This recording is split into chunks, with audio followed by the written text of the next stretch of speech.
Wow, I was pausing there like crazy. I don't know if you guys were too, but what a way to A little get bit it going, man. It was creating my anticipation Yeah. by for the lagging. Was it anticipation.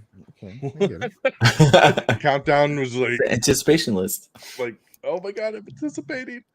What's going down, everybody, and welcome to a live special edition of Am I Still on the Air? And this time, no, it's not a spoiler review. This is our annual tradition of the top 10 movies of 2022 and the top 10 most anticipated of 2023. It is that time. We are broadcasting live for the first time in 2023, bringing the crew True. together. Peeps, Frigginz, everybody's here. And every year, we come together and we spend some time to reflect on the year that was and look forward to the year that is. So, always a fun discussion to see how everything kind of shook out. So, that's what we're here to do tonight. And once again, it is Am I on the Air? Make sure you're following on all the socials right there at Am I on the Air. You can follow me directly at DONMEGA. We got Peeps over here at For My Peoples. For my And people. of course, we have Frigginz with a Z. So, what's up, guys? Welcome to the show. Yo, yo. Thanks for having me. I can't wait. I always look forward to this, man. We do this one time a year. And yeah, I'm It's like my most anticipated part of the year is when we do the most anticipated countdowns of the last grandma's year. cookies It's of so podcasts. it's so much fun. I mean, I love keeping track of everything through the year. And I don't know about you guys, but like when I tally like all the movies I've been watching in 2022, and I count them until we do this podcast. And like that's my cutoff. So now if I watch a 2022 movie tomorrow, it's no longer on the list. It goes until we do this podcast. Interesting. Yeah, I do the same thing. Sure you do. He's still trying No. to catch up. Yeah, he's just, watching one right now off the side of his screen. Exactly. Shut up. Hey, man. Well, you know what it is. So, we're going to jump right on in. And what we like to do first is, of course, go through honorable mentions. I mean, in every year, there's a lot of movies, man. We watch a lot of film. If you're a fan of the show, obviously, as you are, and you listen every single week, we review several movies a week. So when you think about that over the course of a year, there's a lot. And there's a lot to celebrate, that maybe didn't crack the top 10, but came close and maybe resonated in a certain way that when you look back on the year, you're like, you know what? I really, really dug that movie. And I want to spend some time to shout it out and let people know, like, hey, this is something you should probably check out as well. So, honorable mentions. So, before we get into our top 10 of 2022, these are the honorable mentions of 2022, the films that just barely missed the cusp. Maybe could have made it in, maybe made it into one of these other guys' list. But we'll see how things kind of shook out here as we break it down. So, I'm going to roll it to one of you guys. Who would like to kick us off with some honorable mentions tonight? Peeps was talking to me earlier and he was like, I really want to go first this time. So you know what? Your wish is gonna be answered here. Wow, you are lying, but I'll take it. I'll take it. There you go. So yes, Peeps with them honorable mentions. and a little precursor, your boy Peeps once again, and DX was saying this is kind of like it's like a reoccurring thing for you, buddy. But yes, I wasn't able. I got like 11 movies still on my plate. Like just kind of picking at it, like kind of picking all the P's out, and it's just like I still got some stuff to get through. But of the movies that I watched, for me, the honorable mentions are number one, I would say Nope. Had a lot of fun with it. Didn't quite make it. I had a couple issues with some of the things that actually happened in it, especially towards the end. But all in all, like it was a very fun ride. Had me literally guessing throughout most of it, which when it comes to horror movies, I really like and enjoy. But like I said, the payoff just wasn't that good for me to kind of put on my top 10. But again, like not kind of talking down to it. I really enjoyed it. Also, still kind of in the horror genre is Prey. Had a lot of fun with Prey. And it's interesting. Like I know that's surprising for Frigginz because we're both 80s kids, and we love stuff like Predator, Aliens, RoboCop. Like, we love that stuff. So when they come out with a new age Predator movie, it should be on my list, but it didn't quite make it. So you had a lot of hype for it too. Like when it came out, you were like, dude, you gotta watch this trailer. Oh my god. Because I had no idea it was a Predator movie. Like, it was Right. great. Like, that's why, yes. And like, that's what they do. They use the name to push the movie. And this one, it's called Prey. And when it starts, you have no idea what it's about until they so yeah. Until the kitty cat shows up? What's going Yeah, on? like right? a little purr action going there. Until the shows up. Yeah. And I'm sure these guys got some pretty good honorable mentions, but the last one I'll give is, and again, precursor. I'm a father, so I take my kids to see a lot of animated movies, and if I find that they are enjoying a movie and I am enjoying a movie, and then after the movie we're talking at each other like, that was so cool. Like, I don't know, it's just it's fun for me, and that's Sonic 2, a movie that I feel like I shouldn't like at all. I really enjoyed the first one, and I'm like, they're going to mess up the second one, and they did not mess up the second one. It was really fun. My kids just loved it. I loved it. They're so excited for what's to come next. They're still telling me all these like predictions and what could happen, and this is what I think is going to happen. And wait, there's a Mario movie coming out, right? And then Sonic. Dude, do you think that, like, it's not going to happen, son? But they are so excited about the possibilities. We don't cross those streams. The Sonic verse and all that. So, and it's like kind of cool to introduce them to Jim Carrey. Like, they've seen him in other things. I'm like, that's the Mask dude.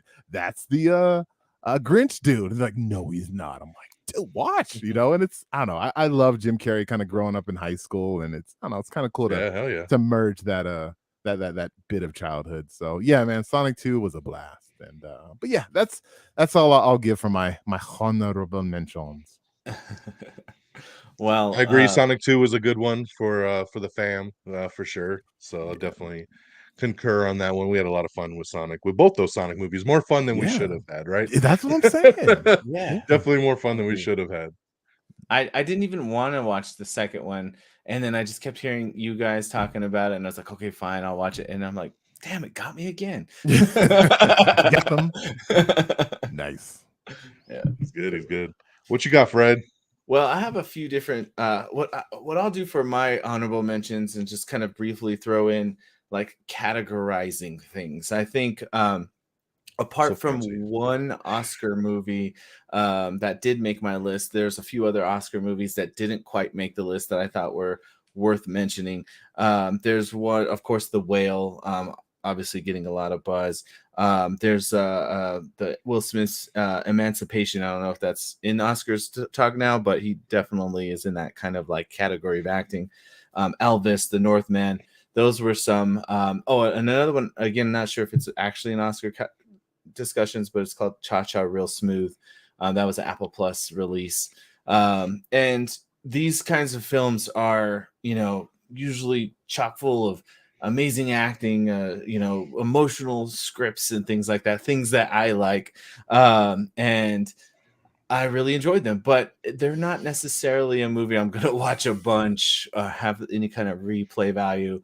And like something like The Whale is a phenomenal film, but it doesn't feel very good watching that movie. Like, you are sad after watching that movie.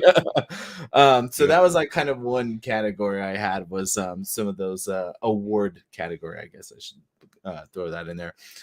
There's another movie that I have a feeling might be on someone else's list, so I'll hold off on that one. We should have a Frigginz award show. Like, he would have like best sound, best lighting, best supporting actors. This is when we're always reminded of the film snob over here. Well, I figured I'd get that out of the way. In my honorable mentions Oscar category, I would like to speak on. Dude, just speak your damn honorable mentions. In my top 10, I definitely got a couple. Get the fuck out of here. So, we'll see. Sure. I also wanted to just like acknowledge that I think a lot of the MCU actually falls for me in the honorable mention section. Again, I'll kind of wait and talk about those as we go through. I have a feeling they'll be on some of those lists, but I felt a little bit of disappointment in that category. And then a surprise category was the like murder mystery twist kind of vibe stuff. We got a couple of those with Death on the Nile. We had suspense. Hell See no. How They Run. Death on the Nile as a honorable mention? No. I'm just saying that's the category. Death on the Nile is way at the back of the list. That movie sucked. Dude, you're making this way more confusing than it needs to be. Sorry. What's your honorable mentions? Well, that's what I was trying to build up to. He's all naming movies that have nothing to do with this. I'm like, it's come on, dude. Mystery stuff, you know. But on my honorable mentions, I would have See How They Run and Glass Onion. Those were, you know, really fun. You know, so like, you know, the group of suspects in a closed room trying to solve the crime type of thing. That's generally the plot for those kind of movies. Yep, it was really fun. Would you have a buddy cop category? No. Fast-paced action. Those were a few of my honorable mentions. You know, again, I'm trying to avoid talking about a couple of them because I'm guessing they might pop up on your list. You know, like I said, especially the MCU stuff. But they're in your honorable mentions. Speak on it. Well, you know, I will also throw in also really close to the list. Originally was in the top 10 for a while, but just a few more things came through. Was Bullet Train. You know, I thought that was a really fun action flick. It was a good time. And I felt like we had a few of those kinds of films throughout the year. So maybe that's another category, but that was the one that made the honorable mentions for me. Okay. All righty. Well, getting into my honorable mentions, I agree with you, Fred. I have The Whale. And it's mainly because of how heavy of a movie it is, right? And it kind of goes along with exactly what you said, because it's like, I don't know if I can ever sit down and watch that movie again. So it's like, it's a great movie, and I wanted to give it some love and shout it out, but I don't know, like what that replay value would be, or if I'd want to torture myself through that sadness again. If he doesn't get the Oscar, there's no point anymore. It sounds heavy. Oh, dude, it's so heavy. Yeah. Oh, I see what you did. Damn it, Peeps. So I do have a couple that you guys have mentioned. Like I said, so The Whale. I also have Prey on mine to go with Peeps. So I thought Prey was a really good standout, especially for being a Hulu movie. You know, sometimes we get stuck with these streaming films, and we're like, you know why they went to streaming, and this one did not fit that mold. That would have been a good movie. Streaming, seriously. Yeah, just great film. Another one I had a lot of fun with. This was also another streamer. This was a Netflix original. Was The Adam Project with Ryan Reynolds. I thought this movie was a ton of fun. Zoe Saldana, futuristic, time travel, a lot of fun. To go with Fred as well, I also have Glass Onion and Knives Out Mystery, one of my favorite films of the year as well too, that I thought was going to make the top 10 and was kind of interested to see that it fell right outside of it. And of course, these are in no particular order, just honorable mentions overall. But yeah, Glass Onion. Another one that made my honorable mention is The Menu. The Menu was an amazing film this year that just actually hit HBO Max. For anybody that hasn't seen it, check it out. It's incredible. It's awesome. I just rewatched it the other night, and it's so good. Big surprise. I wasn't going to watch it except for your review. Like, you talking about it really hyped it up, and I was like, all right, man, I'll give it a shot. It was good. It's great. And it's crazy because this is a movie that when I first saw the trailer, I was like, I don't think I'm even gonna watch this movie. Same. Then ended up loving it. So it goes to show you sometimes you never know. Well, in your another review, one that came. Oh, sorry. I want to give you some shout outs, Don, because like I literally only watched that movie because of you. And really, you could break it down to really one thing is when you were saying about Nicholas Holt's character, and like you were talking about, you know, how awkward he was, and you're like, I don't even know what the hell. And that intrigued me enough to be like, what is he talking about? And as I'm watching, I was like, he was so right. Sorry. He's so crazy in that movie. Yeah. So another one that stood out to me this year that was a real big pleasant surprise was Clerks 3. I loved Clerks 3. This one also almost very closely made my top 10. An emotional roller coaster of a movie that I did not expect in a million years of it to take me on the emotional roller coaster that it did, from laughs to tears to just the realism of the story. It was just incredible. Incredible movie about friendship. And then I have Ambulance, the Michael Bay movie with Jake Gyllenhaal and Yahya Abdul-Mateen II. This movie was just an awesome adrenaline-fueled action ride that was just really, really fun. So loved Ambulance. And then my last honorable mention is Elvis. Elvis, I was right there at number 10, man, and just really stood out. I love biopics, and I just thought Austin Butler really just came off the scene hard in this movie. Really solidified himself as Elvis and just told an amazing story, man. Tom Hanks just incredible role in this as well. And so yeah, it really, really stands out to me when you look back on the year. So I know he just won the Golden Globe as well for Best Actor for Elvis Presley. So great, great stuff there. So that's what I got. Honorable mentions: The Whale, Prey, Adam Project, The Menu, Glass Onion, Clerks 3, Ambulance, and Elvis. That's a good list. Which ones of those peeps are you going to watch? You going to watch any of those that you haven't seen? I definitely want to see the Menu and The Whale. Both of those are on my list. I got some funky like avant-garde movies on my list, so I have no idea what to expect. I haven't even heard of any of these movies, but I'm like, I have to watch them. The Quiet Girl, what is that about? I don't know. We'll see. All right, guys. Well, we will Oh, sorry. Go ahead, Fred. I was just gonna, in order to not make you feel completely left out, I do feel like there was a couple flicks that I missed that I would like to still see. For example, the movie X. That was one that I see on everybody's list. So I'm and Pearl, because they both came out the same year, right? Yeah, they both did. So I could not stand X, and I rewatched it too just to see, and I was like, "God, this thing fucking sucks." I just don't get it. So many people's lists. It's horrible. I don't know why. It's so bad. Yeah. It's so bad.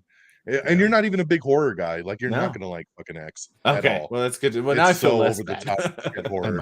I think I might. Anyway, maybe. All right, so we will transition to our top 10 of 2022. The way we're going to run it down is we will break down each of our 10 through 2 and discuss, the reasons why it made the list, why it resonated with us, why it's there, and of course, the floor is open and we could, jump in anywhere we see fit as we do that.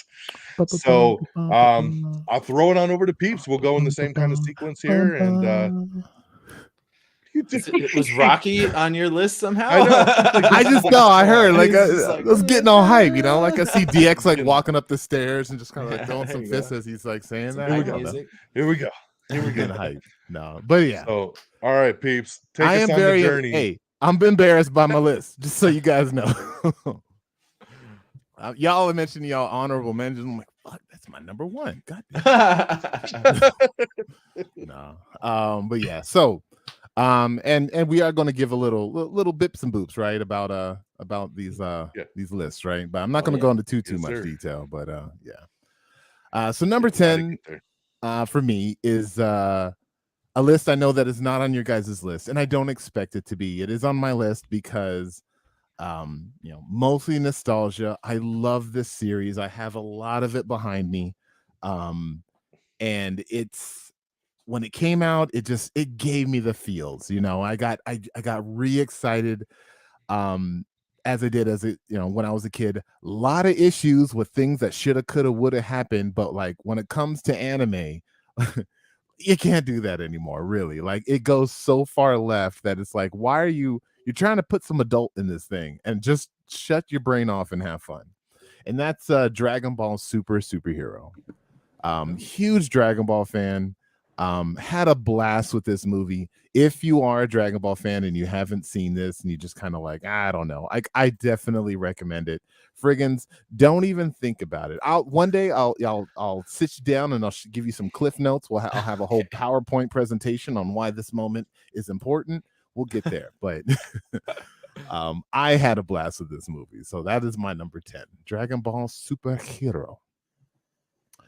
Number 9. No, I know.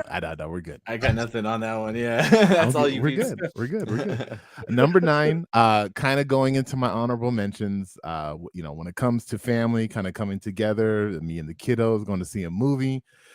We see it. We're cracking up in the movie. They're looking at me in the movie like, oh my God. I'm like, right. And it's just like we're getting so excited and just having a good time.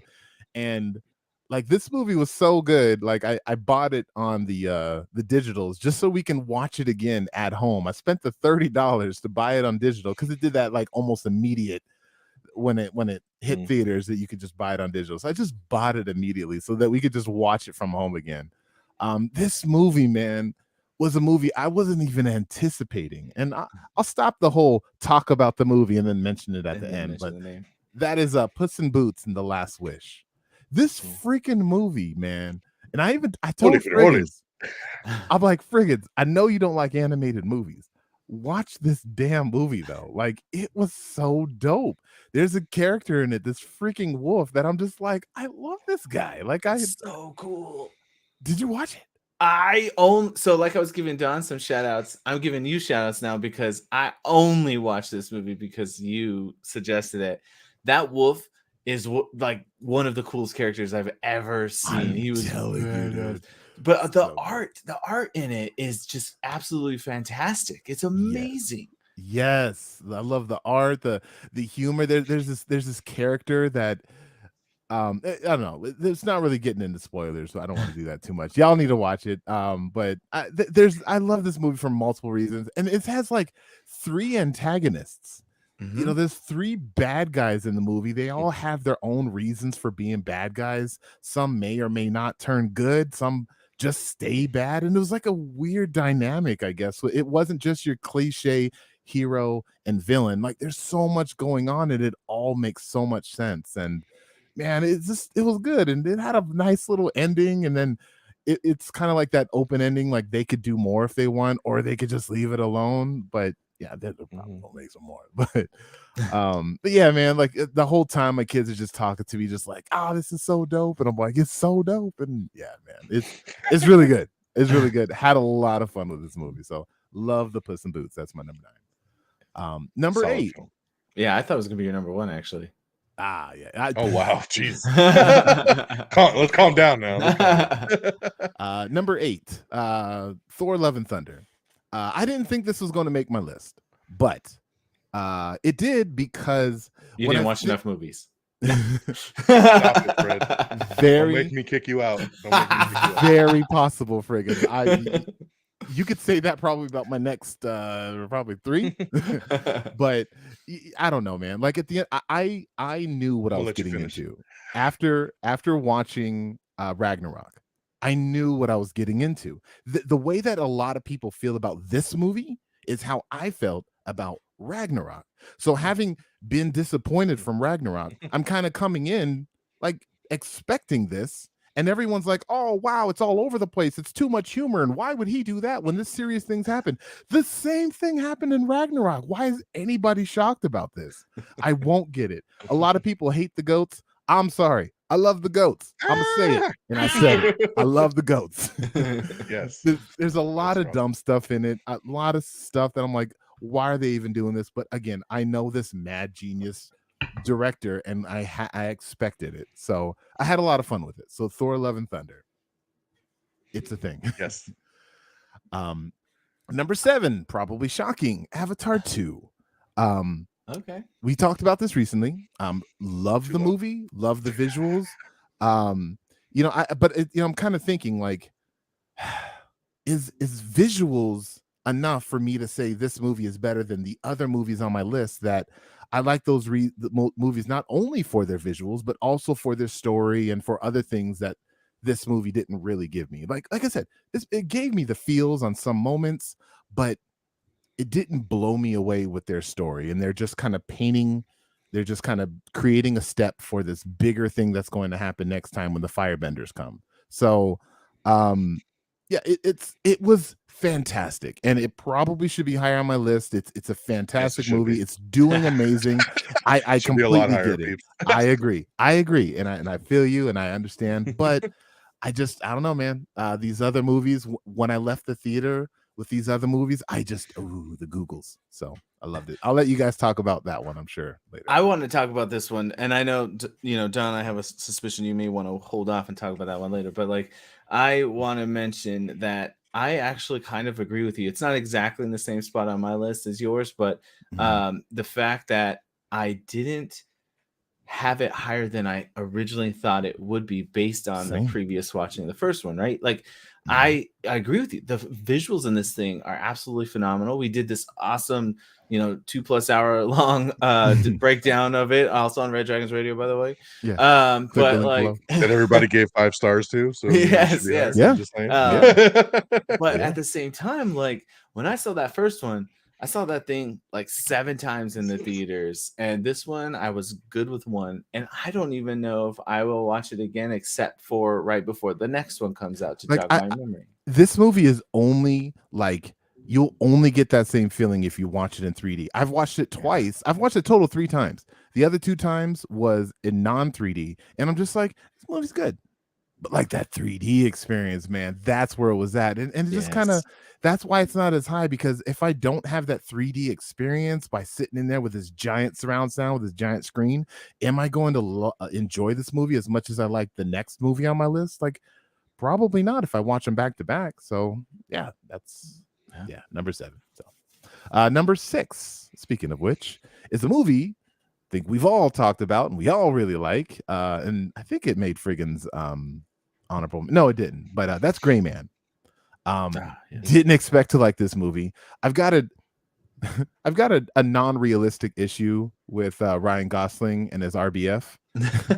Like he is the same. He's literally the same character. He was the dude from Blade Runner in this movie. He's the same guy in every movie. But like, this movie was so good. I know we talk about the practical effects and how much we love Chris Evans' character, just the sassy bad guy. Yeah.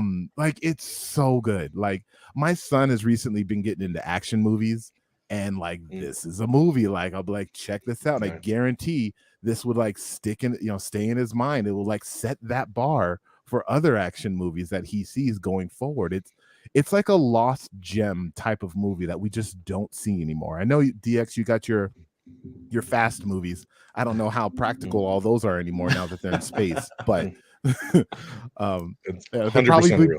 they're going to be breaking dimensions, I'm sure, in 10, but we'll see what happens there. But yeah, man, great man, hella dope. Just again, practical effects. I can't give studios enough credit for doing that. I want them to know how much I appreciate that stuff so they can continue it. And I don't want everything to fall under CGI. Like, I love it. Thank you, and keep it going. There's a lot of CGI in this movie.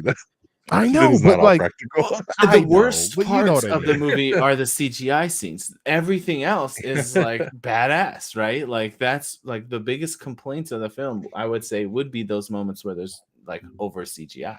Just so like I'm sure there's a lot of like CGI in John Wick, like with explosions and people dying and blood spurts and stuff like that. Like I'm sure that's a thing, but like the action is like really dope. So dope. Yeah. I'll talk about it a little bit later. Next is one that Frigginz put on his honorables is Bullet Train. Same reason as Gray Man. I love the action, the story. It felt like what is his name? He did Snatch, the Guy Ritchie kind of deal. Yeah. Okay. It just like I didn't really know what was going on the whole time, and I'm thinking this guy might be this guy, but maybe this guy's the other guy. But the lady, what's she up to? And hey, I think I remember there's another guy. Hey, there's a stuffed animal guy walking around. That's not a guy. I don't know. It was so much fun. I love this movie a lot. I really wanted to do a review on it, and I'm just the worst. So maybe one day I'll get it. Another movie I showed my son, and he's like, dude, this is real dope, Dad. I'm liking this. You like his head exploded, right? I'm like, yeah, that's cool. I like how they mixed a lot of comedy into it as well. Like it had like funny moments and then surprise like sad moments. Like it's towards the end, I was really not expecting that. But that mixture of, like you said, like you got like the 2 buddy cop kind of aspect. You got the samurai mafia dude. You got the anime, in a suit thing that juxtaposition of different genres all thrown in together in one little train, like that. Yeah, that was really there's so many characters. Freaking Tangerine and Lemon. Like, yes, I love them. Like every character in that movie had like moments to shine, and I love them all for their own. It was so good. Such a great like combination. Like it was a good casserole, I guess. I don't know. Yes. Love Bullet Train. Try to speed up here, y'all. Number 4 is Glass Onion. Met both of your guys' honorable mentions. Man, I love what's his Daniel Blanc? Craig? No, the character Benoit Blanc. Benoit Blanc. Benoit Man. Blanc. He is such a great character. Like, I love his character. Like, he could just be in anything. I don't like. I want a Benoit Blanc universe now. Like let's keep this going. I don't know that other guy from the Nile. You know, the dude from the Nile. Whatever. I don't care about his stupid mustache. No, it's a good mustache. Man, I really enjoyed this movie, and then the little twist that they don't wait until the end to give you. Sorry, I don't want to spoil that for really anybody, but you know, like these movies, you're kind of waiting for the twist, and I think this movie it was almost as if it was like a twist of a twist that they weren't just waiting for the end to just flip everything over on its side, where it was just like kind of like, oh, okay, well, this is like halfway through the movie. What are they going to do for the rest of the movie? Like, I feel like I already got the twist, and it's still just the movie setting itself up. It was really well done. Again, talk about cast of characters, and I enjoy them all. And this movie does a great job of making you suspect people right off the bat. You know, you'll see two people talking on the side, rubber. You're like, oh, that's the dude. But then, like a little bit later, they'll be like, rubber. Oh, no, that's the dude. I don't know. It did a good job in meeting Frigginz. What'd you call it? Murder mystery on the Nile. Yeah, no, that one was at the back of the line. I'm telling you, like after watching like Glass Onion and see how they run, they're all the exact same movie. There's the one super smart detective and all the suspects in the room. Like, See How You Run was great. Glass Onion though, like takes it to the next level. Love Knives Out, of course, and then just don't bother with the Nile. Like it's funny. I remember like watching the Nile, but I couldn't tell you anything about it. Okay. So you're better off. But I mean, again, all that, like, I had a really good cast. Everybody was great in their own way, except for like the scientist guy. Like, he was just, I couldn't really get like, is he bad? Is he good? Like, I didn't really get his character, but really enjoyed this movie. A lot of fun. And also it kind of sucks, right? Like, kind of the later movies that kind of stick in my head a lot more than the ones I've seen earlier, but yeah, whatever. So Glass Onion, my number 4. Number 3, Doctor Strange, Multiverse of Madness. Man, saw this movie multiple times in the theater. It is in the Marvel stuff that I love, that I like. It showed us Wanda in a very, very interesting, amazing form. And again, talk about a group of characters kind of coming together. I really loved what they did with Sam Raimi, like giving the movie that Sam Raimi vibe. With also, like, it still feels like it fits within the Marvel Cinematic Universe. Lots of great effects, and I'm thinking, like, even like some of the things like America Chavez's star creation, like that's something they could never make in a TV show. It sucks. I'm like, I kind of want an America Chavez, like, I'm Now a Wizard TV show or something like that. But it's like they could never recreate the amazing impact that it is that when she creates that alternate dimension. Like, it's so good. Man, I had a lot of fun with this movie. I still see stuff to this day pop up on the Twitters about this scene, in Multiverse of Madness should have been this scene, and this is an alternate like, not people, but like I don't know, like those sites are still throwing out bits and boops for people to click on with this. I don't see anything about Thor Love and Thunder anymore. It's still Multiverse of Madness that I don't know. So yeah, a lot of fun with this one. And my final movie, number 2, is The Batman. A movie that I didn't want to watch. I was going to watch because it had a character in it that I liked as a kid. Fine, Frigginz, I'll go.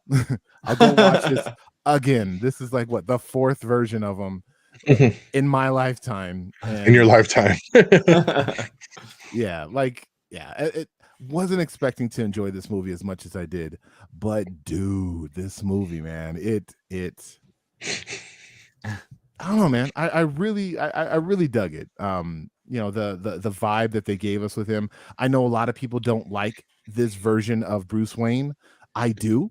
I think it fits with that character. Like, tragic thing happens to people, so they're not going to be the most happy go lucky type of person, and especially like if they don't have to worry about working or money, they're just going to like, yeah, fuck her, I hate the world. But yeah, man, great villain, great twist, great everything. There was literally nothing I did not like about this movie. I think when we talked about it and I did my nitpicks, I was like, there's a scene where there's a pencil and it said a number 4 pencil. What's that all about? Like, I don't know, just making stuff up. But there's really nothing I could think of that I don't like about this movie. It was, I guess, the only thing is like he's not comic book Batman, and I want comic book Batman, but it was still a good Batman movie. So yeah, I dig it. The Batman is my number dose. All right, there you go. 10 through 2 for the peeps. Breaking it down there. So Frigginz, what you got, man? Be interested to see how this lines up. Oh man, I gotta tell you, there's at least one, if not more. Get the fuck out of here is on my top 10 for you. They're all black and white. This is gonna be fun. Yep. Here we go. But I think we're all right on the Western Front. Get the fuck out of here. That would fall into the like award category. That movie was phenomenal, but again, didn't feel very good after. Got a category for that one. Yeah, see, so it's in my award category. Under the category of my number 10 spot, number 10 on my list, I have The Unbearable Weight of Massive Talent. Nick Cage playing Nick Cage, doing Nick Cage stuff. It was amazing, and it was so much fun. I didn't expect it to be as funny as it ended up being. I think the pairing of Nick Cage and Pedro Pascal was an absolute perfect decision, something that I never would have guessed would work so well. There's so many wonderful scenes there, and having Pedro be a Nick Cage fan, and being able to revisit some of the old Nick Cage stuff from his peak, I guess you might say, it was really enjoyable. Brought back a lot of those nostalgic feelings of all the fun Nick Cage things that I loved growing up. It's an absolute blast, well worth a watch. You should definitely check this one out, peeps. I'm sure it's on your list somewhere, but it's not actually. I have heard some good things, but then okay. Yeah, but anyway, I haven't seen anybody say anything negative about this movie. It's so much fun. So good. It's so good. It's so good. So if you just want to have a good time, check out The Unbearable Weight of Massive Talent. The hardest part about that movie is the title. I just call it Massive Talent. So number 9 is one of the Oscar category films that actually did make my list this year. And that is The Fabelmans. Don recently did a Quick Bites, and I heard you talk about like, well, no one I've talked to really thought it was all that great. And I was like, oh, you did talk to me about it. Like, It's so good. Steven Spielberg doing Steven Spielberg things.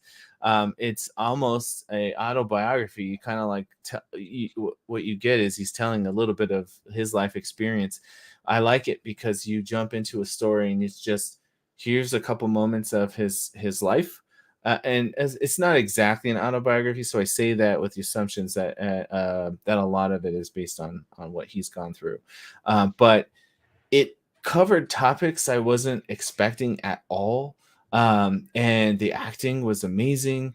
There was just I was just hooked into finding out what was going to happen next, and it's not action or anything crazy like that. It was just very much this moment of their lives in a couple different eras, and it was just interesting to see how that developed. So well done, amazing cinematography.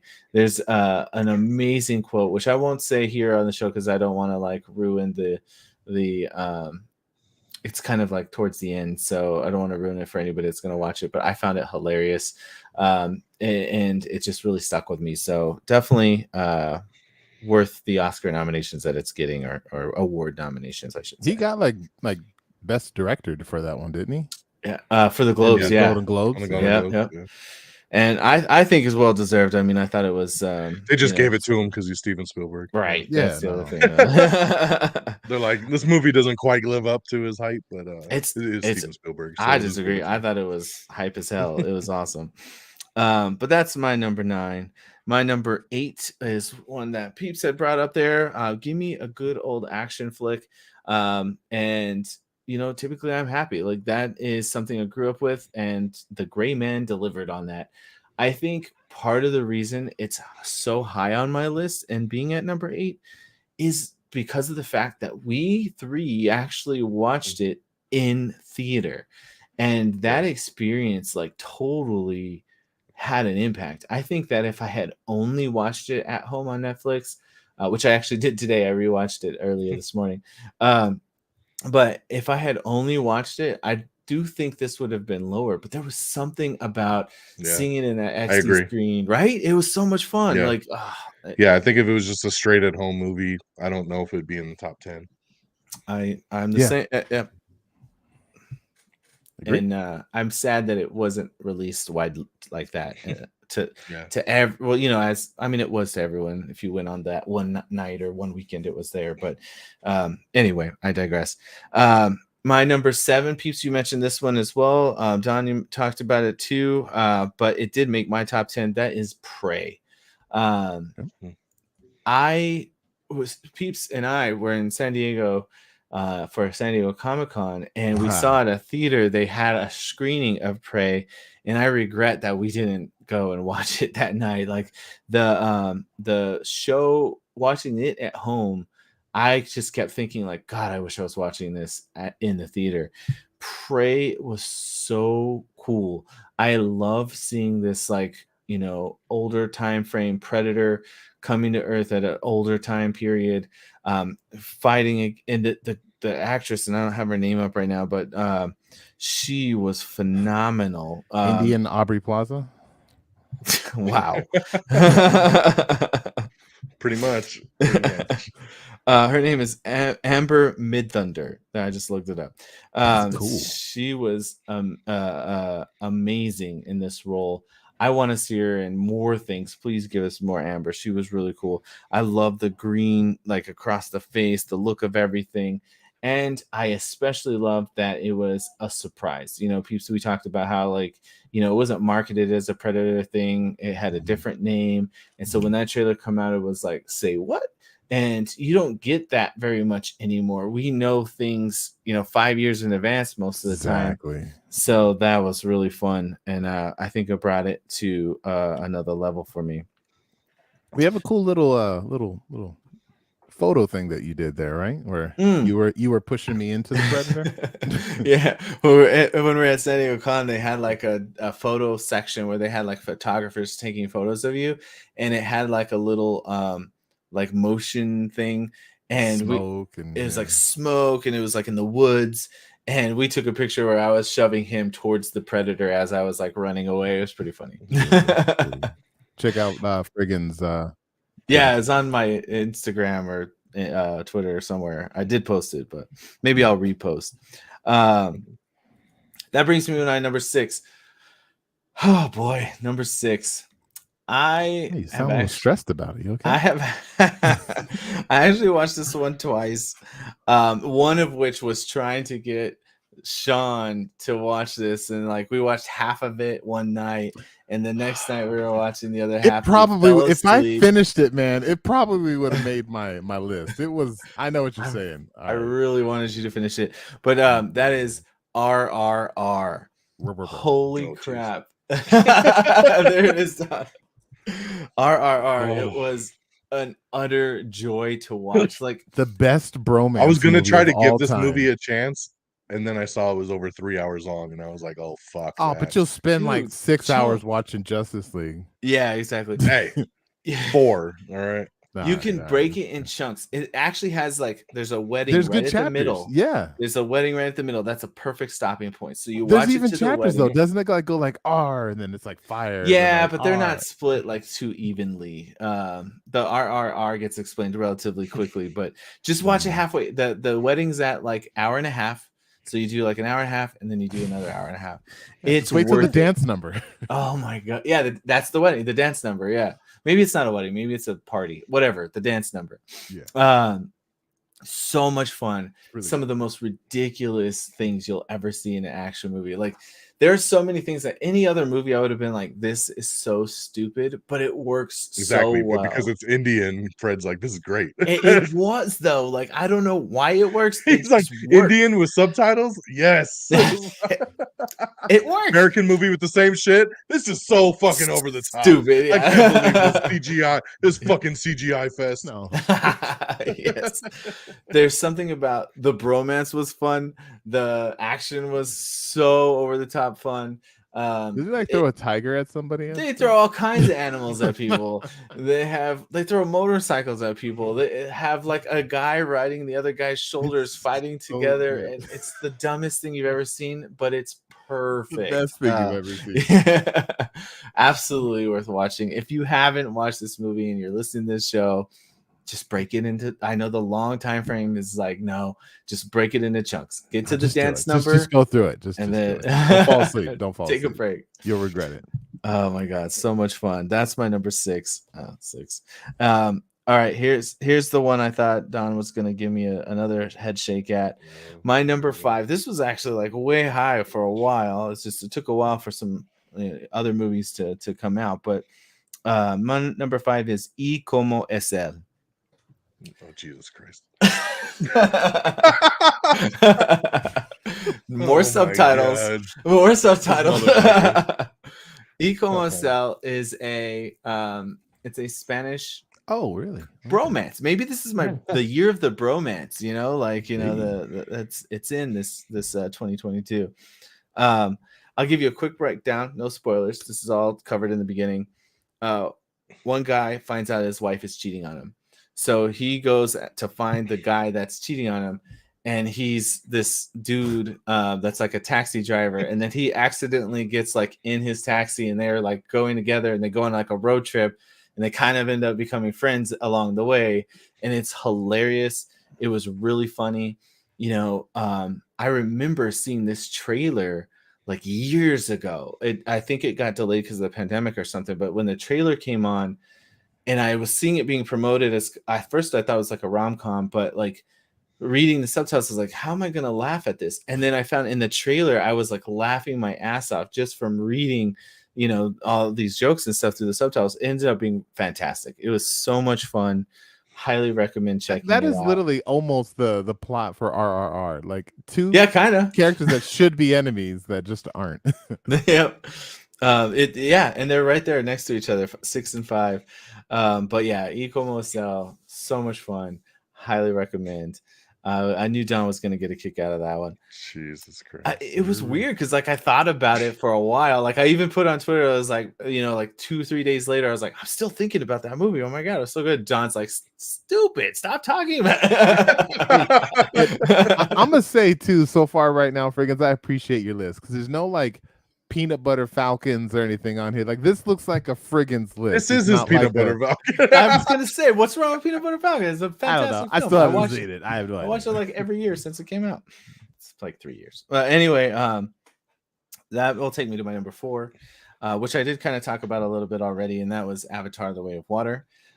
Did break the top 5. Fantastic film, all kinds of emotions, all that experience that Peeps talked about. Your other bullshit wasn't higher than this. Como Es Él was like that close. Like, yeah.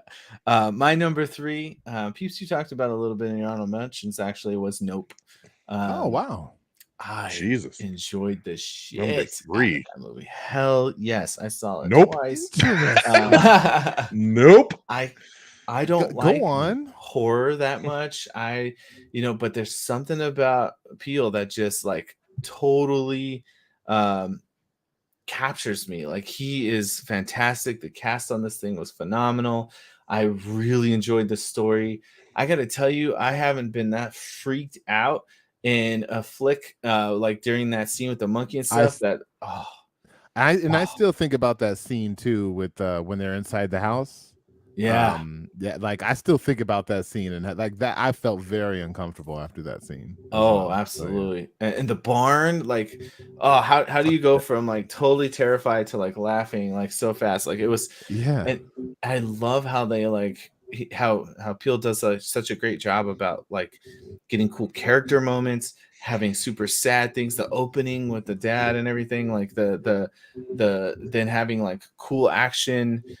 He even threw in an Akira motorcycle slide. So like, I mean, he just had so many good things. And I always forget about how British Daniel Kaluuya actually is until I hear him speak for real. I'm like, oh snap. Yeah, he does a good job. The amount of people saying nope was perfect. Perfect. Nope. It was perfect at the right season. Nope. Nope. That's Don I right now. can't get Nope. enough of it, man. I can't Yeah, get enough like of nope it. at number 3. Nope. Nope. Nope. Get out of here. Nope. Nope. That's definitely my number No, 3. I feel that. And it's very interesting. Like you said, like you're not into horror, but the fact that it made like your top 3, like, wow, Yeah. Because it wasn't scary.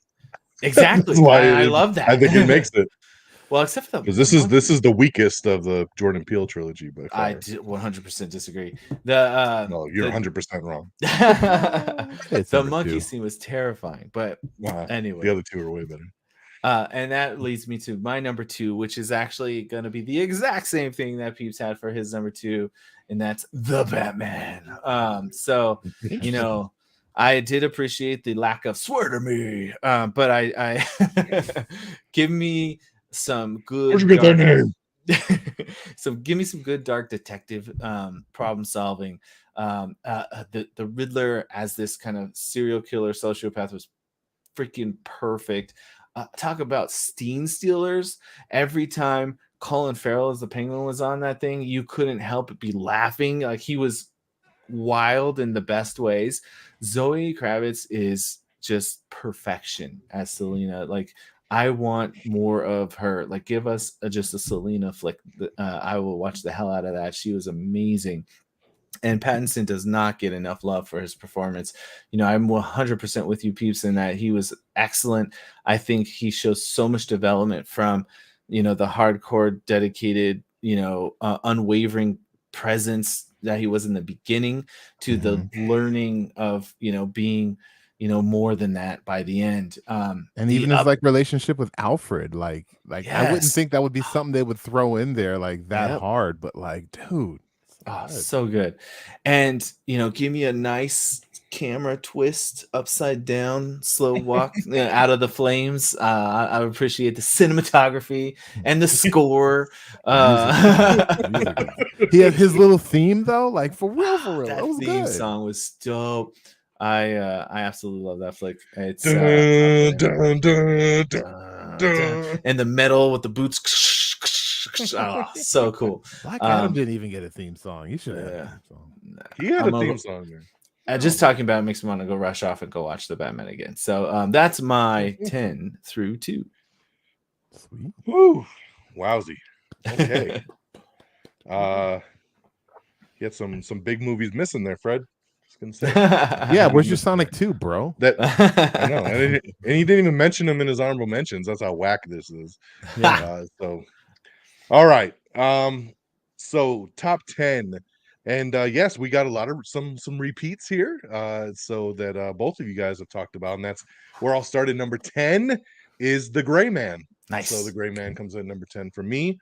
Again, I totally agree with what you guys have said. The action's incredible, the casting's incredible. You got Ana de Armas, you got Chris Evans, you got Ryan Gosling. I mean, just this, you know, kind of more this generation James Bond kind of, you know, film. And it was just, you know, directed by the Russo brothers, and just it had all the right ingredients. And this was a Netflix original, but like you guys said earlier, the three of us got to watch it in the theater like a week before it hit Netflix, and I think it just made the world out of it. It truly did, because we got to see it on the big screen, and they made that action pop so much more than it'd be watching at home. And it just made it stand out to where when you look back at the year, this is why it's on all of our top 10s. Like I said, I really don't know if it would have that retention if we would have just watched it at home. So it's how I felt last year with Army of the Dead, You know, I had Army of the Dead really high on my list with Batista, and same thing. That was a Netflix movie that I saw in the theater and just loved it. And I did rewatch it on Netflix, but it wasn't nearly as awesome as it was seeing on the big screen, you know, being a Zack Snyder film and so big bang boom, you know. So it does make a difference, man. Theatrical experience is super, super important. And it's crazy because if you think about it, like it's basically John Wick, but like in the day. Like John Wick is like always like he's always doing stuff at night or in some kind of dark room. And some But neon. this is just like all the assassins sleep during the day. Right? This is just the middle of the day, just killing everybody. Yeah. Coming in number 9 for me, another one that was on your guys' list is Bullet Train. So Bullet Train comes in right at 9. I struggled between this and Gray Man. They were very like So I could flip flop pretty easily. They're right there next to mine too. Yeah, they're right there. Yeah, I think I put Bullet Train at 9 because it was funnier. And I think like from a replay value standpoint, like this one kind of lives up a little bit more because of the comedy aspect that's in it. Because you have the great action, but you also have awesome comedy, you know, and it's directed by David Leitch, and it just really had all the right tools going for it. So Bullet Train super stands out to me when I look back on the year. So definitely a nice standout did from we the ever find action out genre. Ladybug's name, or was he literally Ladybug the whole time? I don't remember. I think it's just Ladybug. Brad Pitt. I think it was just Ladybug. Yeah, but he was supposed to be That's Ryan dope. Reynolds. He's a dick. That was funny. Yeah. Coming in number 8 for me is one that was on Friggin's list as well, and that's The Unbearable Weight of Massive Talent. So this comes in number 8 for me. This movie, when it came out, when did this movie come out? April? When it originally hit, it was earlier in the year, and I remember watching it and being like, I have a feeling this movie's going to be in my top 10 come the end of the year. Like, because it was so funny.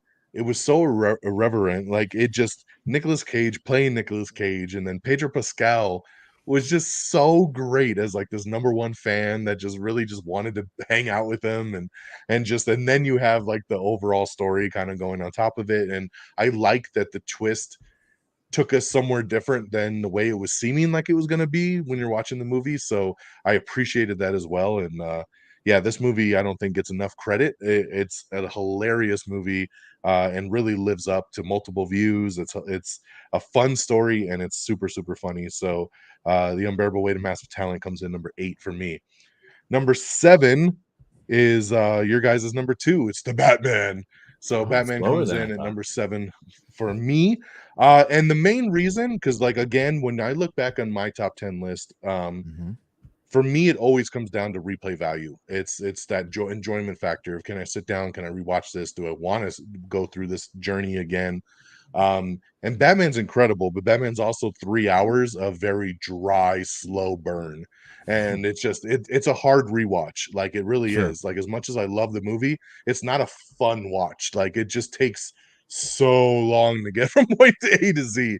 And that's why it pulls down for me when I rank it out in the top 10 list. This is a 5-star movie. I absolutely love it. But looking back on the other movies that are higher than it, they're movies that I can palate better, and I can just be like, hey, I want to throw this on and kind of get through. Whereas Batman, I've struggled. I want to rewatch it, and even in the last couple months, I'm just like, God, do I really want to sit here for 3 hours again? Like I'm just kind of like, and then I'm like, now I'm going to watch something else instead.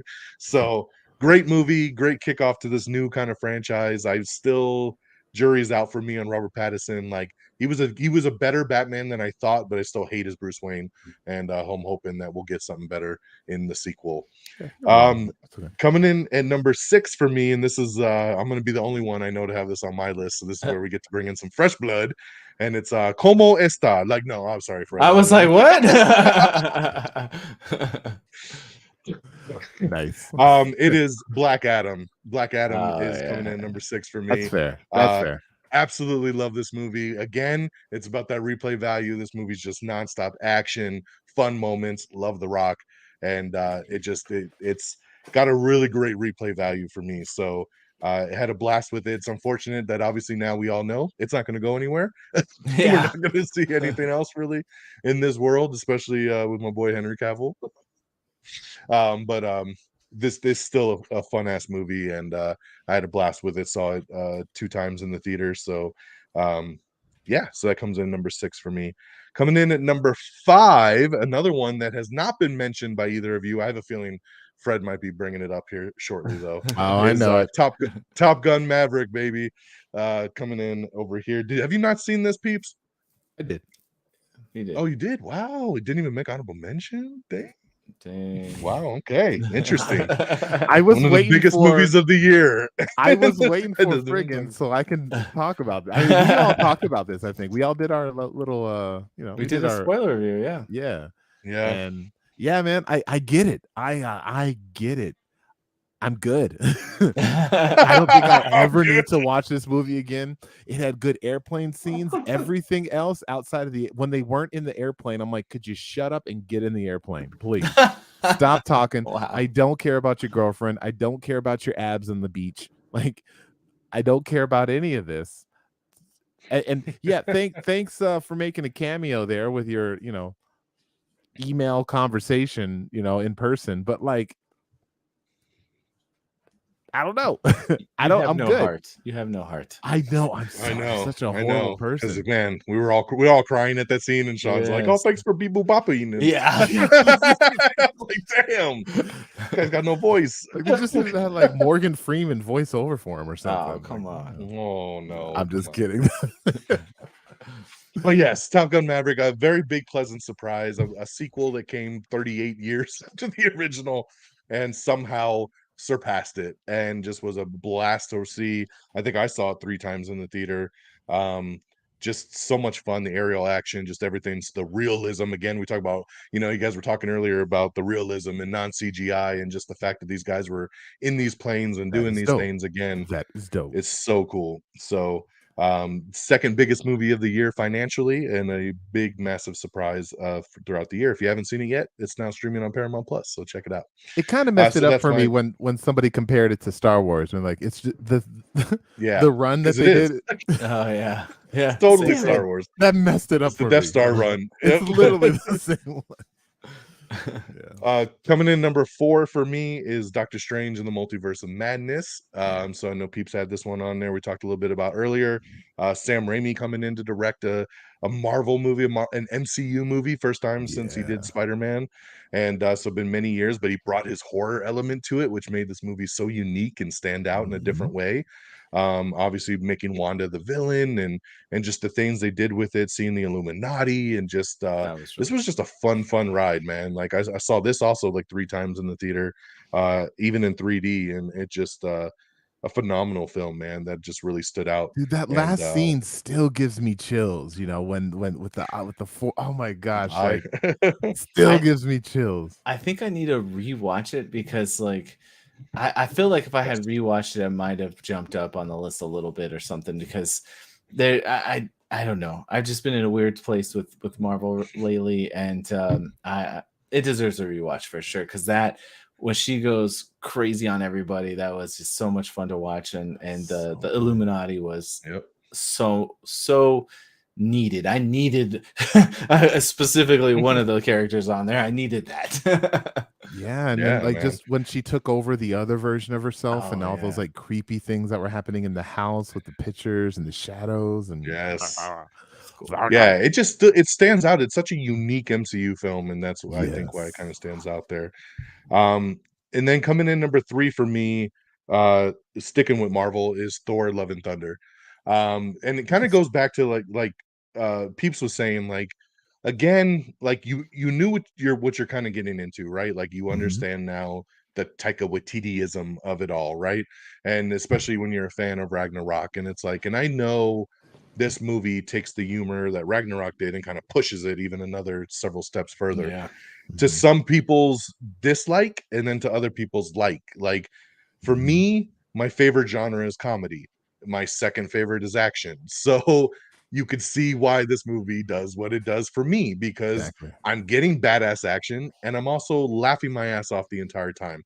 I love humor. I love slapsticky humor. I love over the top humor. So for me, him, having Stormbreaker be jealous of Mjolnir, like, and talking to these inanimate objects, like, it works, man. You are not going to the orgy. Yeah, exactly. Like, and it just holds up, man. Like there's so many big moments in this movie. Plus, you do have a really big, solid story here about a relationship and with Jane having cancer and overcoming that, like having lost the love that you once had and then regaining it only to lose it again because of the cancer. You know, like this is a big story about loss. You have the villain with loss, you have the hero with loss. So on top of all the humor, you do have an amazing story there. And I don't think it gets enough credit that it deserves because of all the humor. It kind of like takes away from the bigger story.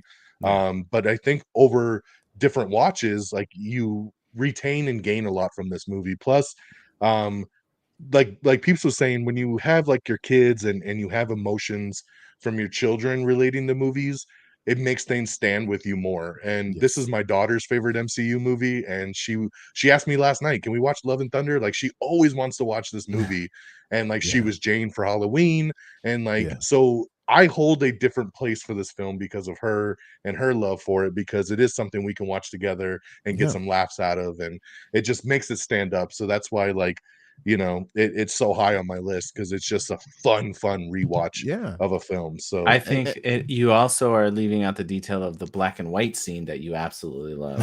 Hey, I actually didn't mind it because you know what? It had color tinges throughout it.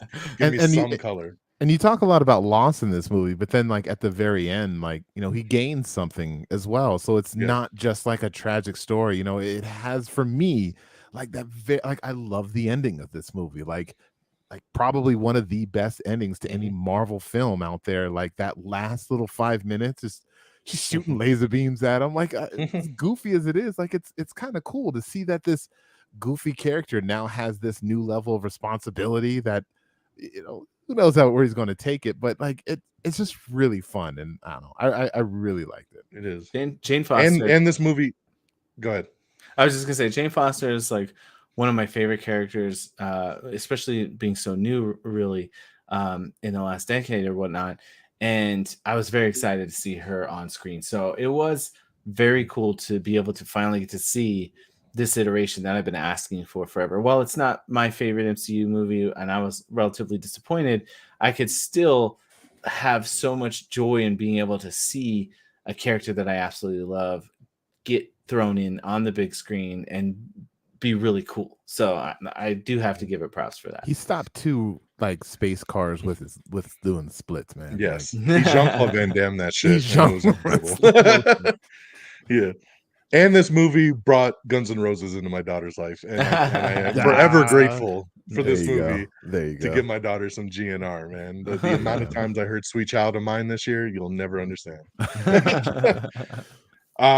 Coming in number 2, another movie that I have not heard anyone mention here tonight, maybe Peeps will be bringing it up next, is Black Panther: Wakanda Forever. So this is my number 2. I struggled with this one. As you can see, the 3 Marvel movies this year were kind of back to back. I had Thor at like the highest mark, and then I shuffled Strange, but when I sat and I really thought about these 3 movies, obviously Wakanda Forever is the most solid film of the 3 of them.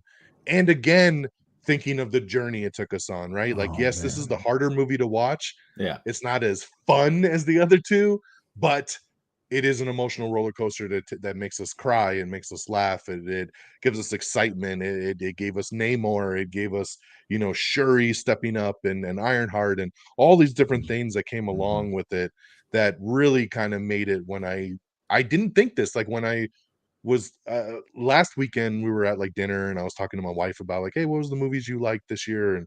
And I was we were talking about the Marvel movies, and in that discussion, this movie was not as high.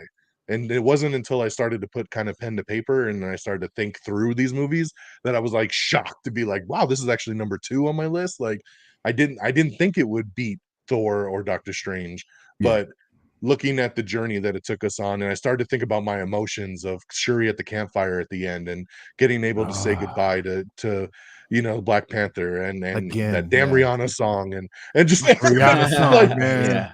I'm just like, I'm like, lift me up. I'm like, okay, number 2, it's got to be. I mean, it definitely gave me something I never thought I would ever say, and I said this in our spoiler review, but I never thought I would think Namor was cool. You know, he's been a character I've not liked in the comics since I can remember, and they made him amazing. So that is a win. And I think for me, it didn't hit my list mostly because, you know, of the sadder tones for it. I wasn't ready for all that emotion coming into this. Like I knew it was gonna be sad, but I wasn't ready for that. And yeah, I don't know. There's just it was maybe too soon. But yeah, it's still fantastic film, and again, we got a really cool Neymar.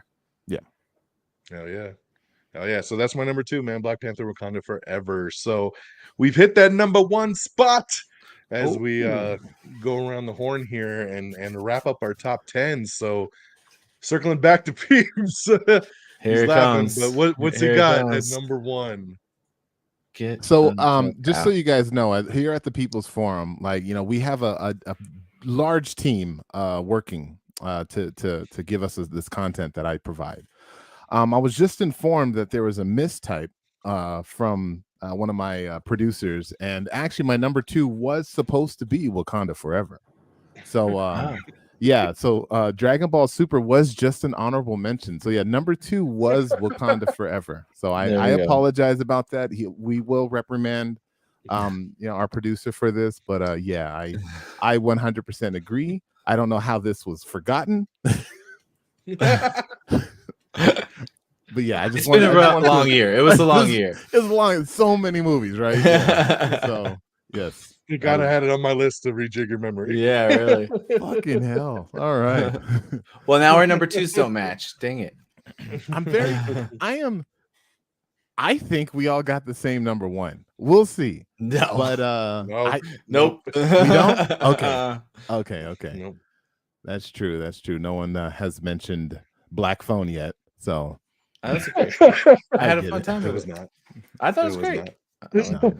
All right. My number 1 is a movie that and I'm going to do my same thing. I'm going to keep it dramatic. Talk about the movie first. I have wanted to talk about this movie for so long, and I haven't, because I feel like I want to watch it some more to get more notes on what I want to talk about. And every time I watch this movie, I get the laughs, I get the cries, I get all the emotions in between, and then I want to watch it again. I have seen this movie 6 times, and I can't get enough of it. A movie I that was on my anticipated from last year. I told y'all, but it's like my number 10. And Mitchell's and the Machines was last year, Peeps. You can't always bring this one up every single year. It was my anticipated. You got to move on, dude. It was my anticipated for 2022. But no, this movie blew me away, and I can't get enough of it, and that's Everything Everywhere All at Once.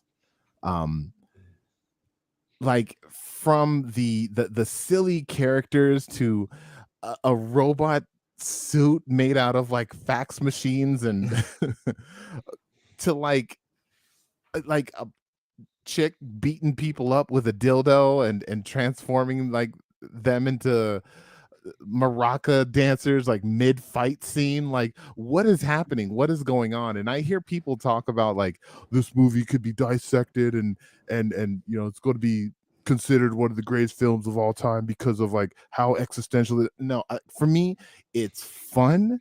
It makes sense. The characters, as they shift between themselves, the actors, I mean, as they shift between the characters, like they just do something like and then put on some glasses and like, oh, they're a different character now. You're like, it's amazing.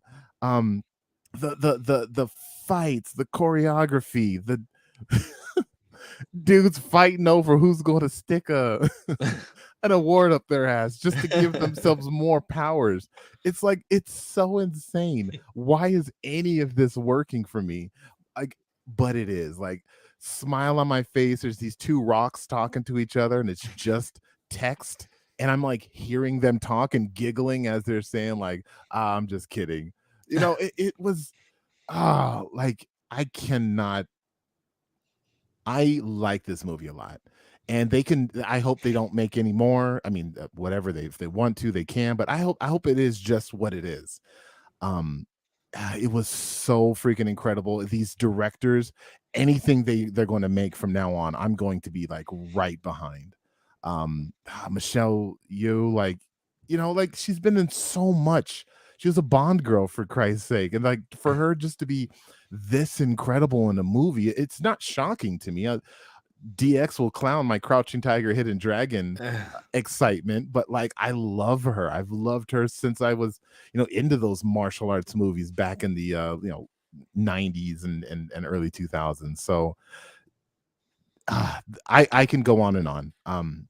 It might not be on your guys' list, just in case it's not. I cannot stress enough, if you haven't seen this movie, watch it and just get ready for a great time. It still hits me. I still freaking get emotional with the family attachments that this movie is about. Like, again, I'll leave it alone. Sorry. Let me just take a breath. I really enjoyed it too. I thought it was. I could see why this is high up on your list.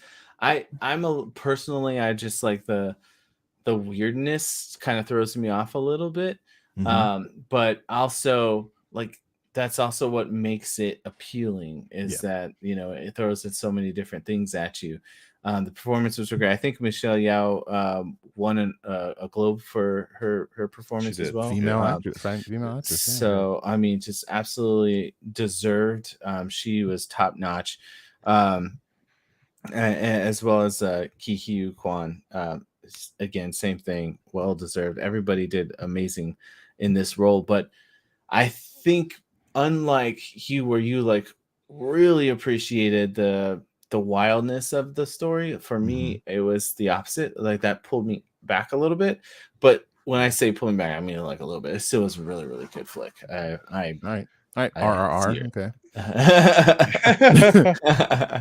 Yeah, the weirdness for me was too much. I saw this in the theater, and I remember, number one, looking at my watch a lot, because I was like, this is fucking too much, man. I got to get out of here. and then on top of that, like, it was just too over the top. Like, there was a lot of cool scenes in it that I could appreciate, and I liked a lot of the emotional stuff. Like, there's some really cool stuff in there, but there's so much fucking weird ass shit in there too, that, like Fred said, it pulls you out to where you're just like, what the fuck am I watching? Like, it's so odd. So at the end of the day, I still look back on that movie like, what the fuck did I watch? So I just it wasn't anywhere near my top 10, but wow, I understand the excitement around it, and why it stands out for a lot of people. I wish I would have watched it with you, Peeps, because like I don't know if you would have wanted to, because this one I was so animated in. I think I needed that. Like, I don't know if like you've ever had the experience where you watch with someone that it's kind of like, like the vibe is negative and it makes you feel like more negative about a film, or conversely, if you watch it with someone who's more into it, and it kind of same effect, like you kind of feed off the energy.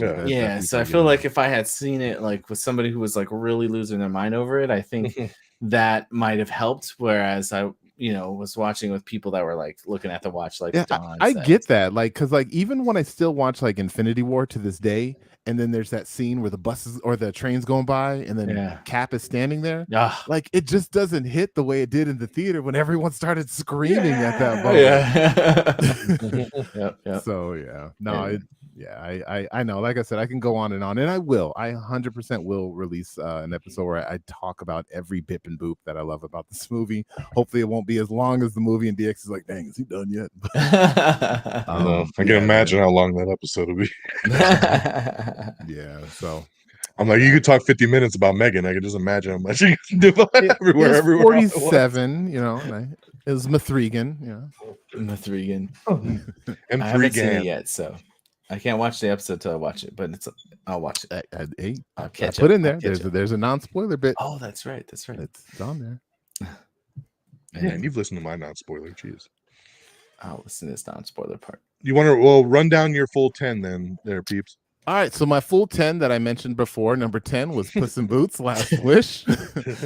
Number 9 is Thor, Love and Thunder. Number 8, Avatar, Dose, The Way of Water. The next one will be Fire, I'm sure. Number 7 is The Gray Man. Number 6 is The Bullet Train. Number 5 is The Glass Onion. Number 4, Doctor Strange and the Multiverse of Madness. Number 3 is The Batman. Number 2 is The Wakanda Forever. And number 1 Everything, Everywhere, All at Once. Nice. Beautiful movie. Solid list. Thank you. All right, Frigginz, bring us home. What we got? All right, for me, my number one, you had brought up, Don, in your top. I was gonna say top 10, but 9, I guess, is Top Gun Maverick. That music, as soon as that beat hits, bing, like right off the bat, before the text is just coming up. How's the music go? I don't do music good. Danger zone. It's the danger zone. But it's not even the danger zone yet. It's just that like I picture, I don't know instruments, but to me it's like someone hitting a thing like oh, the dong. Okay, yeah, I got you. And like but as soon as that hit, I was like, oh my god, I'm there. I'm on the aircraft carrier with them. This is great. Seeing them fly the actual planes takes it to another level. I thought all the like story beats to it, because coming into it's like, why are they making a Top Gun? How is this even gonna matter? They did such a great job. Who cares about a Top Gun? Yeah, the exactly. movie I kind of liked when I was like 6. Yeah, and I rewatched Top Gun, like trying to get hype for it. And I'm like, that movie wasn't all like that great. I remember really. You said that, and then this comes out and it blows my mind. I mean, it had everything. It had comedy, it had action. It made, it gave me emotional feelings. I liked the addition of the romantic aspects to it. Again, you talked about the practical effects and, having them fly actual jets made me feel like I was in the cockpit with them. It just changed it. It made it look so much better, made it feel so much more real. I saw this one 3 times in theater. I actually wanted to try and catch it a 4th and missed out. The first 2 times I saw in the XD theater, but the 3rd time I went to, what is it, Don, at AMC? The Prime? Is that what it's called? Prime? Yeah. Or like, that one was even better because like the seats were shaking. So I really felt like I was in the cockpit. Oh, it was so much fun. I can't get enough of it. I've watched it on, Paramount Plus already. It's just every time I watch it, I have like a big smile on my face. I just really, really get so much enjoyment out of it. And, you were talking about even the stupid beach scene. Like now when I hear that song from One Republic, I'm just like, like we call it the rooster. He's I like, don't even know. worry about it right now. Yes, and that's the rooster dance. So like, let's do it. A neat little fun fact I learned about this movie too is that they're flying those planes for real, but they had to actually get direction from the head camera director so that they fly in a perfect angle so that the sun isn't blocking out the camera that is in. So like that's just nuts to me to have to fly in a specific angle so that you get the best shot on yourself. I don't know. It's nuts. So much complexity with that. And I just keep waiting for the news that Tom Cruise, how is he going to kill himself doing some crazy stunt someday, and it's just amazing that he does all the things that he does, and that he's carrying it over for the other actors in the film, because it wasn't just him. Like every other actor in the film was amazing in each of their roles, from Miles as playing the rooster character to Glenn playing the hangman, like kind of the new Iceman for the flick.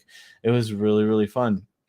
I just the opening scene where he's taking off in that test jet and pushing it to the next level. I love when he like crashes and they're like, where am I? And the little kid's like, Earth. So funny. But it brings me so much joy. And unlike what Pete said, it also brings me sadness, because like I really appreciated Val Kilmer being there. I love Val Kilmer, like seeing him back from Top Gun. Doc Holliday, he will forever be Doc Holliday in my heart. So seeing, like, I just hear what I just thought I heard. Mm-hmm. All right, we'll touch on that later. But yeah, so like it covered the gamut of all the different emotional experiences for me, and that movie was far better than it ever deserved to be. I agree with that.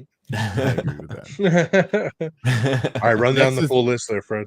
Next is gonna be a Legend remake. You know the. Oh yeah, that is gonna be cool too. He's gonna actually fight a demon. So my top 10, it will be The Unbearable Weight of Massive Talent, The Fablemans, The Gray Man, Prey, RRR. Oh, I wasn't doing numbers. RRR would be number 6. Jesus, fucking number rookie. 5. It's like the first time I know. Number 5 is Y Como SL. Number 4 is Avatar: The Way of Water. Number 3, it's really funny. You should watch it. ¿Y cómo es? Number 3 is Nope. Number 2 is The Batman, and number 1 is Top Gun Maverick. I still have not heard anybody talk about that movie but you, Fred. All the news sites, all the things I watch, you're the only one that's ever brought that. Watch movie it, and I saw funny. it in theater. It wasn't. It wasn't. You were alone, weren't you? Nope. There was like you were 5 all other by people. yourself. There's like 5 other people there. Hey, those old it's people got that some just pretty. showed up and we're like, what starts right now in the next 10 minutes? Yeah, We got El Como Está. It's got some reviews, 60% Rotten Tomatoes, 5.6 on 60%, Fred. IMDb. It's great. I think I will. Frigginz recommends it. I'm gonna watch it. Oh jeez. You still haven't all right. Better Falcon. Shut up. Whatever. This one sounds better. It sounds more up my alley. All right, Don, bring us home. Guys, so mine number 1, I noticed one movie missing from my top 10 is Avatar: The Way of Water, baby. Yes, Avatar easily. This was where I started my list, right at top, and kind of worked down. Saw this movie 3 times in the theater. Daughter absolutely loves it. It's her favorite movie of the year as well. So again, going back to kind of having those connections and sharing it. Want to go again. I'm hoping I want to see it in the damn 4DX, like the actual like movement chairs with the smoke and the steam and the water and all that shit. I want to. That's a thing. Totally want to see this movie. Oh, yeah. It is a thing. Where the at? Park Mall has it. No way. Park Mall. Oh, yeah. So like, I want to go on the ride. This Avatar: Way of Water and see it there. Wow. Is it 3D I was talking also? to my daughter about it. I think so. Yeah, I believe that is incredible. Wow, I'm gonna check it out. Yeah, the chairs literally move like a roller coaster, and it like sprays water in your face, and it's got smoke, and it's supposed to be interactive, like you're there. For Avatar, I heard they just fill it up with water, and you just like kind of exactly. You're drowning. But yeah, I mean, for me, like I said, man, from just the story beats, the story about family, the effects. I mean, I've waited 13 years for this movie. Yeah. I don't know how anything else could have really overdone it unless this movie absolutely sucked, and it didn't. So I loved it. It was a fun ride, and like I said, this was an easy way to kind of cap off that countdown. So going back through mine, number 10 is The Gray Man, number 9 is Bullet Train, number 8 is The Unbearable Weight of Massive Talent, number 7 is The Batman, number 6 Black Adam, number 5 Top Gun Maverick, number 4 Doctor Strange in the Multiverse of Madness, number 3 Thor: Love and Thunder, number 2 Black Panther: Wakanda Forever, and number 1 Avatar: The Way of Water. So there's our top 10 guys of 2022. And then, as you know, what we always do is we transition. It is now January of 2023, and we have a whole new year ahead of us. We have a whole new slate. We will not take the same amount of time to do what we just did on 2023. Obviously, we only are expecting these films. We don't have a super, we can't go back and talk about them, obviously, because they haven't come out yet.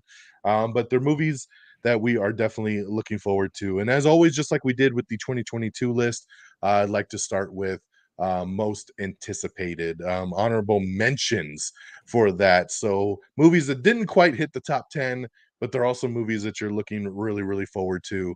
And so let's start there. So Peeps, what do you have from an honorable mention standpoint for 2023? Honorable mentions, I'm gonna go with Renfeld.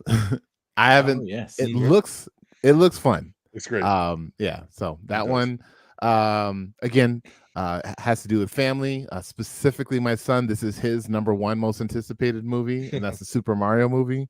Nice. I can't wait to take them to go see it. It looks fun. So kind of hoping to get that Sonic kind of surprise from it. I just found out there's a Trolls movie, so that's going to be for my daughter. But man, like yeah. Honorable mentions. I'm sure you guys will bring up some pretty good ones, but all the DC movies except for potentially one of them.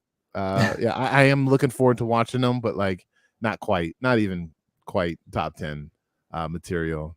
And yeah, that's all I'll do with that one. All right, Frigginz, what you got for honorable mentions?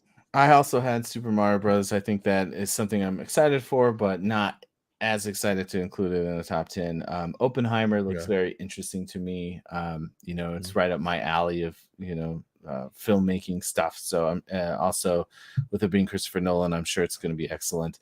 I haven't even watched the trailer for Transformers yet, but with how much everyone is hyping it, and all it took was me seeing the gorilla Optimus Prime looking thing, and I was like, I am in, because I loved Beast Wars. I hope it doesn't disappoint. Same with Peeps. All except for one DC property is just on kind of in the honorable. I don't really care for some of them anymore. One that's Jeez. probably gonna suck, but I'm really intrigued, is Craven. I want to see how. Nope. No, the only reason I like have this like intriguing desire to watch it is because of Aaron Taylor Johnson. He's great. He's an awesome actor. I loved him in Tenet, and like trying to picture that in this Craven role, but like the whole concept sounds terrible. So I don't know. It'll be interesting. But those are a couple of honorable mentions for me. I have a couple more, but I'll let you throw in some, Don. Nice. All right, so for my honorable mentions, I'm gonna start with, and again in no particular order, I do actually have Craven the Hunter on mine as well too, Frigginz. I'm just more out of curiosity, right? Because I want to see what Aaron Taylor Johnson does with it, and I'm hoping it's something cool. I have Cocaine Bear on mine. I think that's gonna be just batshit crazy, and I had to throw it out there. Scream 6, because I love the Scream franchise, so I'm very excited to see what it does now, taking it to New York. So actually going outside of the same town that they've always been in and actually going to the city, I think would be pretty cool. Interesting. Expendables 4. We got No the Expendables way. coming back, baby, and I No love way. me some Expendables. Yes, so All right. Stallone and the crew is back this year, and I can't wait to see what I'm happens putting that on with that. my list too for the runner up. There you go. I have Blue Beetle on here because I'm curious to see what they do with that over on the DC side. I have Creed 3 because I love the Creed franchise and very excited to see Michael B. Jordan and Jonathan Majors busted down in this third one.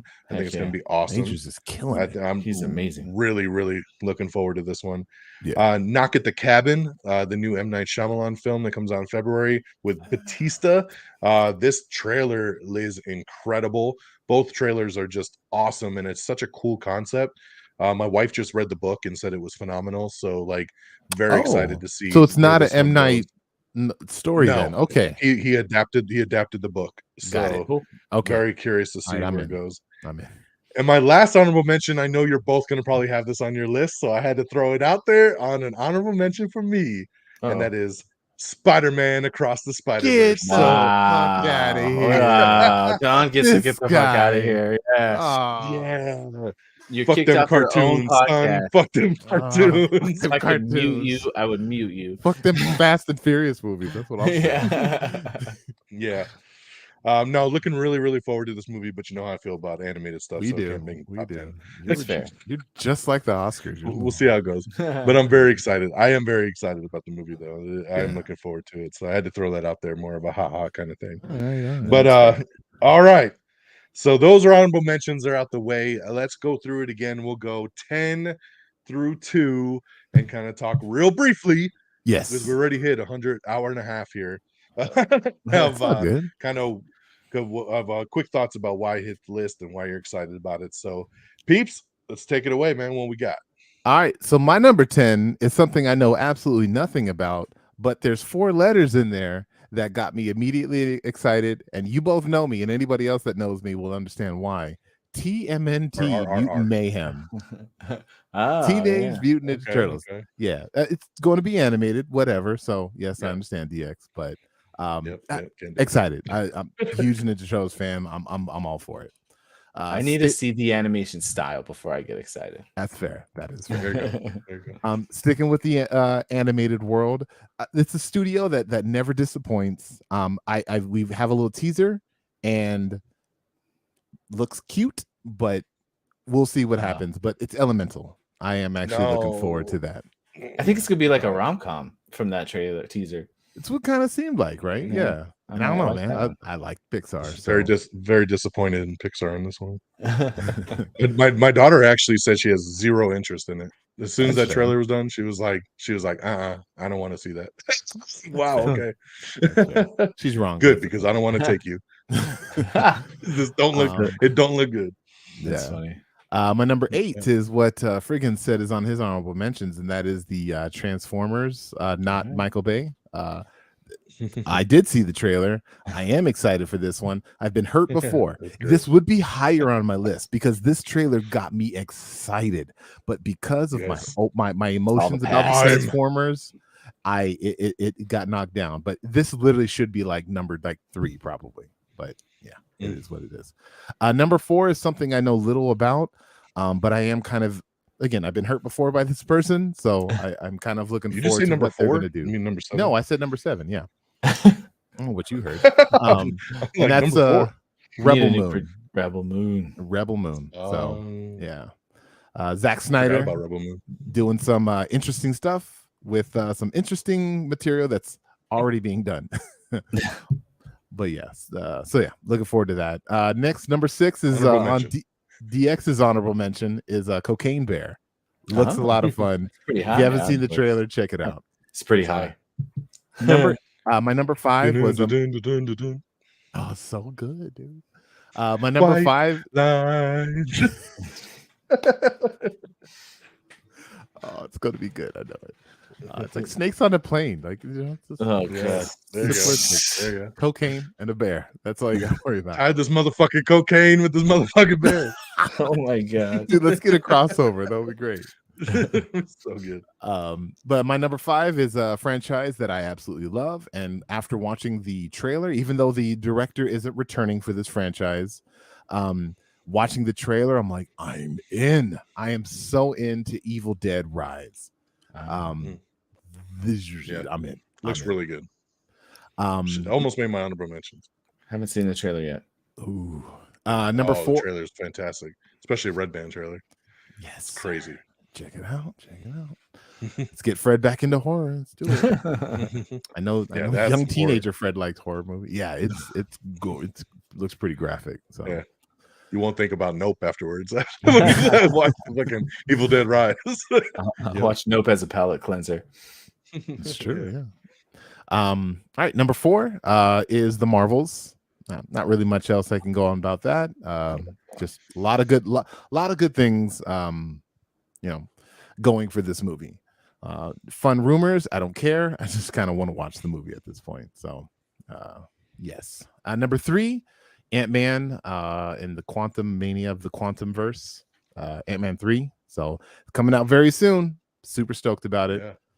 I guess I should have said Megan as an honorable mention, but I've already seen it, so it doesn't count. But that would have been on my honorable mentions. Fair. Number 2 is Guardians of the Galaxy Volume 3. I'm sure we're going to hear a little bit more about that a bit later. But from what I've seen, chef's kiss, and it's going to be an emotional ride. So I can't wait for this one, very, very much. Nice. Nice. I actually have several in the same spot as you, Peeps. So snap! That's cool. Kind of cool. Cool. Can't wait to see where your elemental is. I don't have. Spoiler, that one's not on me. Anything in the same order as you. Oh, I don't know who you are anymore. So it's my turn. All right, Frigginz, what you got? Yeah, 10 through 2. My 9 and 10 should probably be swapped, but I have reasons. So number 10 is Ant-Man and the Quantum Mania stuff. I feel like I'm just kind of like I'm feeling a little burnout, so that's why it's a little bit lower. Yeah. But it does look cool. I'm excited. One person said that on the internet. Fred said me too, and then it's just been down. I like. Downhill ever since. I am excited to see Kang though. So we'll see how that plays out. My number 9, admittedly, is probably going to be a terrible movie. I'm throwing that out there right off the bat, but I just really want to see it because I love me some Dungeons and Dragons. So that's my number 9. You know, it looks like they just tried to. They blew their wad and threw like Maybe you had that everything. shit higher than Ant-Man. Yeah, that's what I said. It probably should be flipped, but it's just it makes sense. You know, that has such a special place in my heart. Number 8, I'm super excited actually for Dune Part 2. I thought the first part was amazing. This is a book I've always wanted to read and keep pushing it off. So now I'm kind of waiting for the movies to come out, so I'll experience the movies and go back and read them. Anyway, Dune Part 2, number 8. Number 7, I saw the trailer for this. That is 65. And it got me so excited. I'm like, this looks fun. Cool. Yeah. Dinosaurs and Almost an honorable mention. Gear. Yeah, super cool. I wouldn't have known nothing about it if I hadn't seen the trailer. But after seeing the trailer, it definitely got me super hyped for it. I feel really bad for this one because like Frigginz and I went to see this, and he's like, "Dude, once you see what it's about, you're gonna love this." And I saw it, I was like, that's kind of dumb. And I felt bad because I was so excited about it. I was so hyped, and he's just like, man, no. It's good. My number 6 is the only DC one I have on this list, and that's Shazam! Fury of the Gods. God damn. I love Shazam. The first one was great. I had a blast with it. So I'm very excited to see this one. And number 6. I can't wait to see The Rock pop up as Black Adam in it. Yeah, right. Number 5 is Mission Impossible Dead Reckoning Part 1. I saw also behind the scenes of Tom doing crazy stunts, and just after I feel like for me Mission Impossible is kind of going downhill, and like I still liked it. Oh my god, what? Hold on, let me finish. It was going downhill until Fallout, and then it like spiked like crazy because Fallout was so good. So now I'm really excited for that. So that's my number 5. Hold on. So it's what, like part 6, part 1? Yeah, it's a part 1. Okay. Yeah. All right. Don't you love when they do that? It probably would have been higher on the list, but it was a part 1 type thing, so that brought it down a couple notches. There's a movie on my list that does that too. So that's yes, there's a yep. Number 4 is Creed 3. I absolutely love Creed. The first one is one of my favorite movies. So good. And this trailer for the third one looks absolutely phenomenal. So very psyched. Number 3, like Peeps said, actually had this on his list. I know absolutely nothing about it except for the title and a generic statement about it. That's Zack Snyder's Rebel Moon. But that statement sounds really cool. And Zack Snyder gets a lot of hate, but like I do enjoy the stuff that he does. So should be fun to see how that turns out. I can't, but I could see a trailer and instantly be like, never mind. But we'll see. We'll see how it shakes out. We all know you're not going to watch the trailer, Fred, so don't matter. That's fair. Number 2, another film I have not seen trailers for is Spider-Man Across the Spider-Verse. Just the poster alone is like, oh, they got that Spider-Man and they got that Spider-Man, and I can't wait for Spider-Punk. Anyway, Spider-Man Across the Universe Part 1 is my number 2. All right. Well, it's Across the Spider-Verse now, and the second one has a different name, so they're not doing the part 1, part 2 thing anymore. Okay. That's good. Oh, so they did the Way of Infinity War. Okay. Yeah, they just named the third one something else instead of part 2. Gotcha. Good. It's like Into the Spider-Verse. out of the Spider-Verse. Yeah.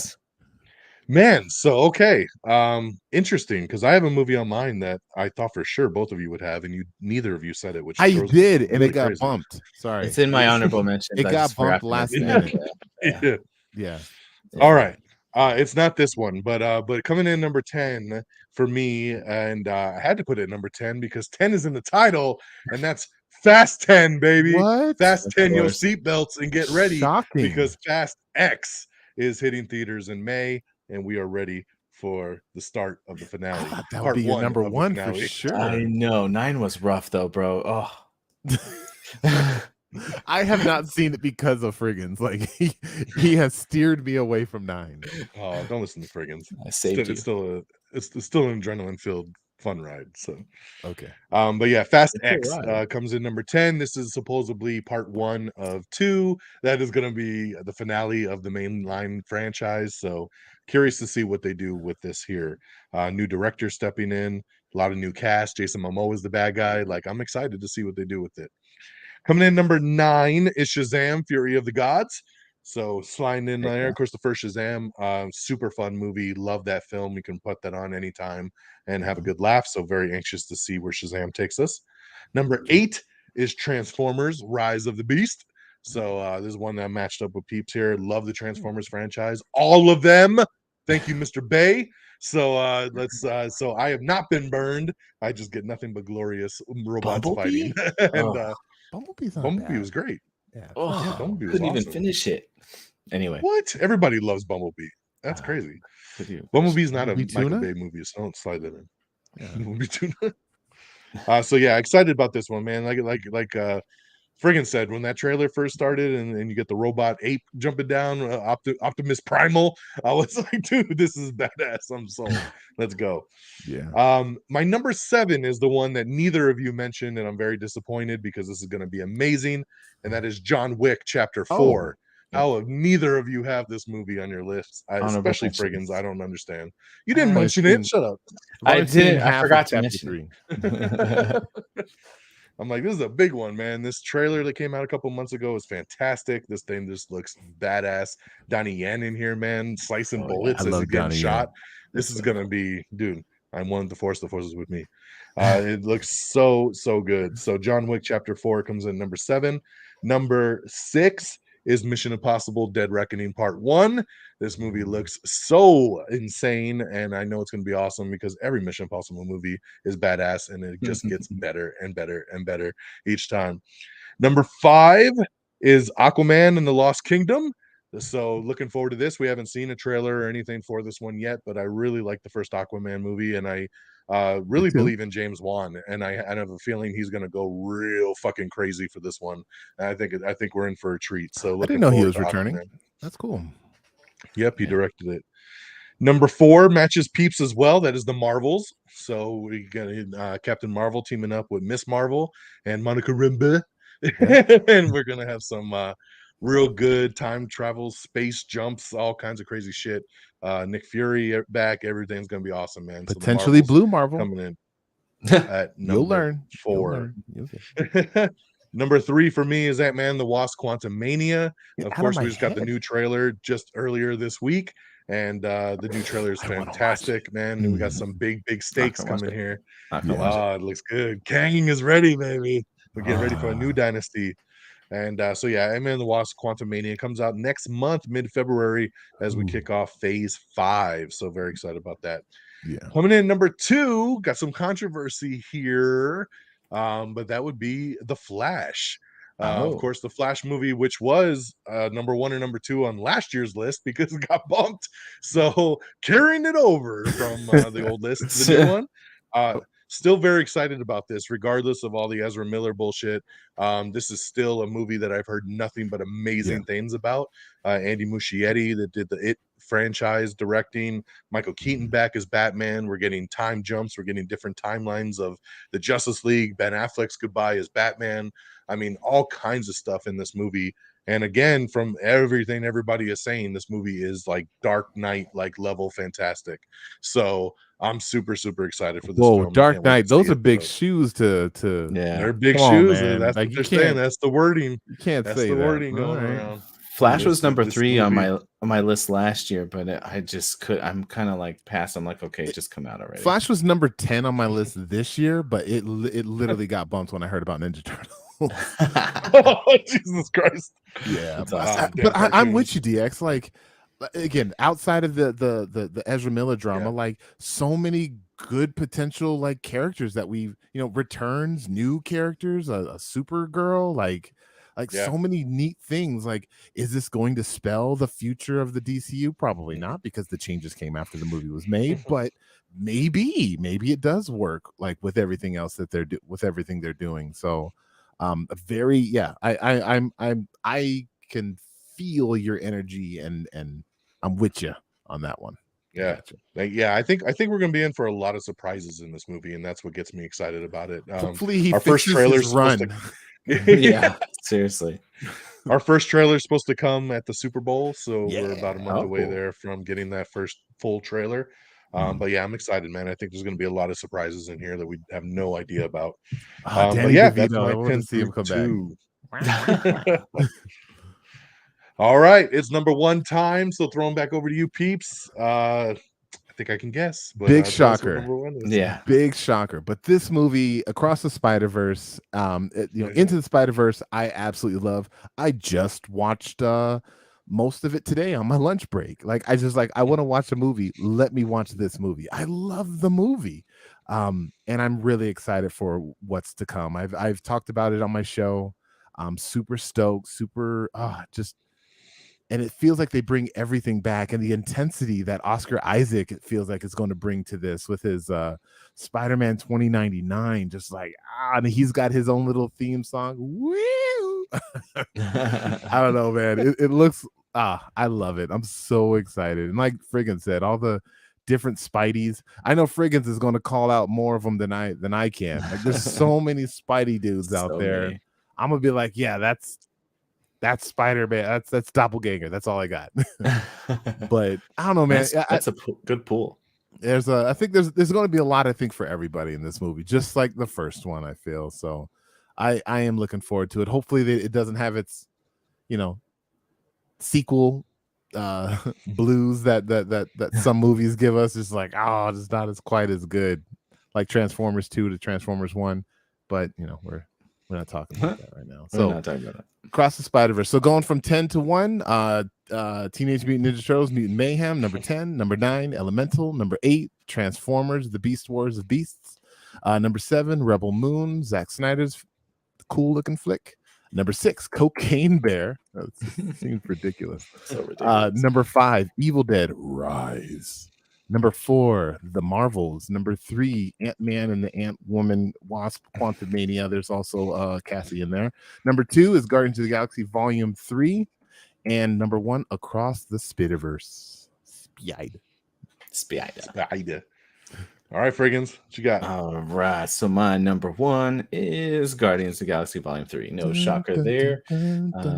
I was picked up Peeps after he saw all the amazing Marvel stuff at San Diego Con, and everything he wanted to say and didn't say about this, even like seeing the looks on his face and like how much of a struggle it was for him to like hold back and say what he saw. I could tell that we're going to be in for a special treat. Still haven't watched the teaser that they released. I don't want to watch the teaser that I've seen. Either one of them, because there's been 2, right? Or is it just the one? No, there's only the one still. Just the one. Okay. Yeah. So I'm just that one. I'm gonna do everything I can to avoid as much as I can, because I already know that I'm gonna be so amped for it. But anyway, no shocker here. Guardians of the Galaxy is my favorite Marvel movie. So this number 3 is it's very exciting. I don't know. You're not really feeling Marvel nowadays. I don't think you really like it as much as you I said. I mean, maybe this will be that revival. This is it just rekindles everything. Clear. Okay, bring it back. I like it. Let's do it. Recount down. Number 10 was Ant-Man and the Wasp Quantumania. Number 9 was Dungeons and Dragons. Number 8 is Dune Part 2. Number 7 is 65. Number 6 is Shazam! Fury of the Gods. Number 5 is Mission Impossible: Dead Reckoning Part 1. Number 4, Creed 3. Number 3, Rebel Moon. Number 2, Spider-Man Across the Spider-Verse. And number 1, Guardians of the Galaxy Volume 3. All right. Well, going into my number 1, I'm going to double down with you there, Fred. Guardians of the Galaxy Volume 3 is my number 1, most anticipated as well. Love the little teaser trailer that came out that I've seen multiple times that Fred is trying to dodge. Does not spoil anything, so it's a great trailer. You think everything's a spoiler. With Frigginz, I could see Frigginz being like, I didn't want to know that happened. I'm sad that I saw their suits. Like, even that, I'm like, that was just Among Us. Don't worry about it. That wasn't actually part of. Yeah. No, he's not talking about those suits. No, He's the talking blue about suits, the new ones. yeah, the blue comic suit, accurate red trim. blue suits. Yeah, straight. But yeah, man, I mean, what else can you say about Guardians? I mean, this is the farewell of James Gunn, right? As he moves over to head up DC Studios. This is his wrap up of his trilogy that we've waited a long ass time for. Because remember, we should have got this movie in like 2020, but because of him getting fired and all that, and then COVID and everything, and by the time he was rehired, like now it's a Phase 5 movie, which is many years after when we should have got it. But it looks incredible, and they keep telling us this is the last time we're going to see this version of the Guardians together, And which leads Batista you to said he's believe not people doing are gonna. Drax anymore. Batista said he's done, so I have a feeling he's going to die in this movie. I don't think he is. Really? Honestly, Oh, I before think they he even is. made this movie, he announced like, I want to step away from this character because like as I get older, like Yeah. I'm not going to be upholding the character that I think, you know what I mean? Like I feel like I don't know. I don't think he is. I don't know. I think he wants a can't die. permanent He's like way too don't leave everything that proof. door open. I think he really wants closure on it and doesn't even want the door open to return at some point. So I think they're gonna kill him off. Just get John Cena and as that's Drax. That'll be good. and yeah, and I think he's gonna definitely head on over to DC. I think that's your new Bane right there when we start moving into the new Batman universe. It'd be good for So yeah, Suicide and you Squad. know James Gunn is bringing him over. There's no doubt. Yeah. Him and Batista are close. And but no, I mean, Guardians is always one of the best movies. I mean, because once again, we talked about this with Thor, right? We got the comedy, we got the humor, we got the action, right? We got everything kind of coming together, and that's what I love about the Guardians movies is you get a little bit of everything, and that's why I love James Gunn. That's why I love the Suicide Squad. I love his style, is because it is a lot of that humor, action, and I know he's gonna knock it out the park with this movie. So this was kind of the same way when we started making a list like this. I started with Guardians and kind of worked from there because I knew without a doubt this was probably going to be my most anticipated movie of the year. So and very excited about this one. I love how he said that like he's always known how the story was going to end. Right. So like I trust that it's not going to feel like forced or anything like, oh, that's an afterthought. What about this thing? Like, I know it's all going to kind of come together like one, beautiful piece of pie, just being complete. So I'm really looking forward to it. Yeah, for sure. Yeah, I'm so glad he gets to finish this trilogy out. So going through my top 10 most anticipated, we got number 10, Fast X, number 9, Shazam, Fury of the Gods, number 8, Transformers, Rise of the Beast, and number 7, John Wick Chapter 4. We got number 6, Mission Impossible Dead Reckoning Part 1. Number 5, Aquaman and the Lost Kingdom. There you go. Number 4, The Marvels. Really? Number 3, Ant-Man and the Wasp Quantumania. Number 2, The Flash. And number 1, Guardians of the Galaxy. No, Peeps, that was when you're supposed to do. Yeah, you gotta get the you gotta it's the weird one, remember? For the people just listening to the MP3 version, you'll never understand. Yeah, they're like, what are they talking about? I apologize. Sorry. And number 1, Guardians of the Galaxy Volume 3. So that is the most anticipated films of 2023. And that, my friends, is your show as we hit that 2-hour mark. So we've done it again. Did it again. I had that too. So again, so this has been your Am I Still on the Air top 10 movies of 2022, top 10 most anticipated 2023. Did your movie make the list? I hope it did. If not, let us know in the comments and on Twitter and stuff. Like, what movie are you looking forward to that maybe didn't make it? Another big one that no one mentioned was Indiana Jones. I'm surprised y'all didn't bring that one up. Yeah. I'm looking forward to it, but not same. top 10. Same. But I know a lot of people are really looking forward to that one. Wonka. It's a good year though. It is a really good year on paper though, man. Very much so. I mean, looking at the honorable mentions, looking at the full list, I mean, there's so much that I'm looking forward to, and there's so much more that we didn't even talk about. There's new Ghostbusters coming out later in the year, which I think will be really, really cool, following up Afterlife. A lot of good And horror, a lot of good action. There's a lot of good stuff animated. Frigginz, you didn't even mention the Gambit movie. Like, I'm surprised that didn't Ah, make your list. that's well, there's also a whole bunch of things that we don't know about. Like that's what I'm more excited. There's always something Right. that pops up on the list that I Yeah. had no clue. Like Y como es el I have no dos. idea. And on that note, we got to get the fuck out of here because this guy. Thanks, Fred. So let's go around. Tell the people where they can find you. We'll start with Peeps. Tell the people what's up. As DX said in the beginning, on the Twitters, number 4 my peoples at Twitter. If you want to throw any, let me know how much you agree with me. I'd appreciate that. I also got a podcast on the Red Dragons Radio, the People's Forum. You could also find that on the Twitters. I throw the new episodes on there. Follow it on the Facebooks. There's episodes there, and yeah, it is the thing. I love talking about Marvel stuff, but I'm really trying to get out there and just talk just about all the movies I've seen and tell you about my experience recently. Had an episode about Megan. So if that was a thing that you like, come on, just come relive it with me. I like kind of going through the motions on all of my feelings about a movie. DX says it's too long, but I says it's just right. That's right. All right, Frigginz, what you got? Well, first and foremost, you can communicate with me on either Twitter or Instagram, and that's at Frigginz. That's Frigginz, Frigginz with a Z. Also, Zed. with a Z, Frigginz with a Z. Also, I do some TTRPG role playing games. It's kind of like a Dungeons and Dragons. It is now on YouTube only for the time being. So you could check us out at youtube.com/thefreeforge. And the show that I'm on is called Become Legend. We only have this week, we only have 3 more episodes left. So the third to end will be releasing this coming week and followed by 2 more. And that's it. And the whole season is done. Catch up on the whole season. Again, that's youtube.com/thefreeforge. And of course, all the wonderful spoiler reviews that DONMEGA is kind enough to include me on here on Red Dragons Radio on Am I Still in the Air? So if you want to hear those guys make fun of me and tell me to get the fuck out a lot and say I'm wrong all the time, even though I'm right, come join us on those spoiler reviews. Yes, definitely check it out.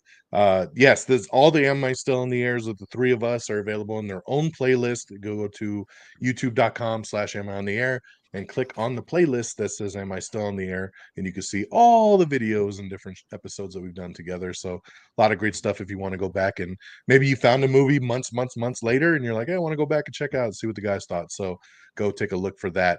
But yeah, for following the show and all the socials, you see it ticking there at the bottom, but mainly at Am I on the Air on all your favorite podcast platforms, social medias, Twitter, TikTok, Instagram. We're everywhere at simply Am I on the Air. And of course, myself at DX DONMEGA over on Twitter. But yeah, we're available everywhere that you podcasts can be found. So make sure you subscribe and leave a little review and follow along. Of course, the main show airs every Monday night, bringing you the latest and the greatest in entertainment news each week. And then, of course, we have our specials here. So we're still looking, hopefully, for the end of the month, we'll be back and we'll hit you with that Phase 4 countdown. Still looking to get that Marvel Phase 4 countdown out there and wrap up that as we get close to Ant-Man and the Wasp, kicking us off here on Phase 5. So lots of good stuff along the way. But again, happy 2023. Thank you for joining us here on, once again, our top 10 movies of 2022 and top 10 most anticipated of 2023. So till next time, y'all. Peace.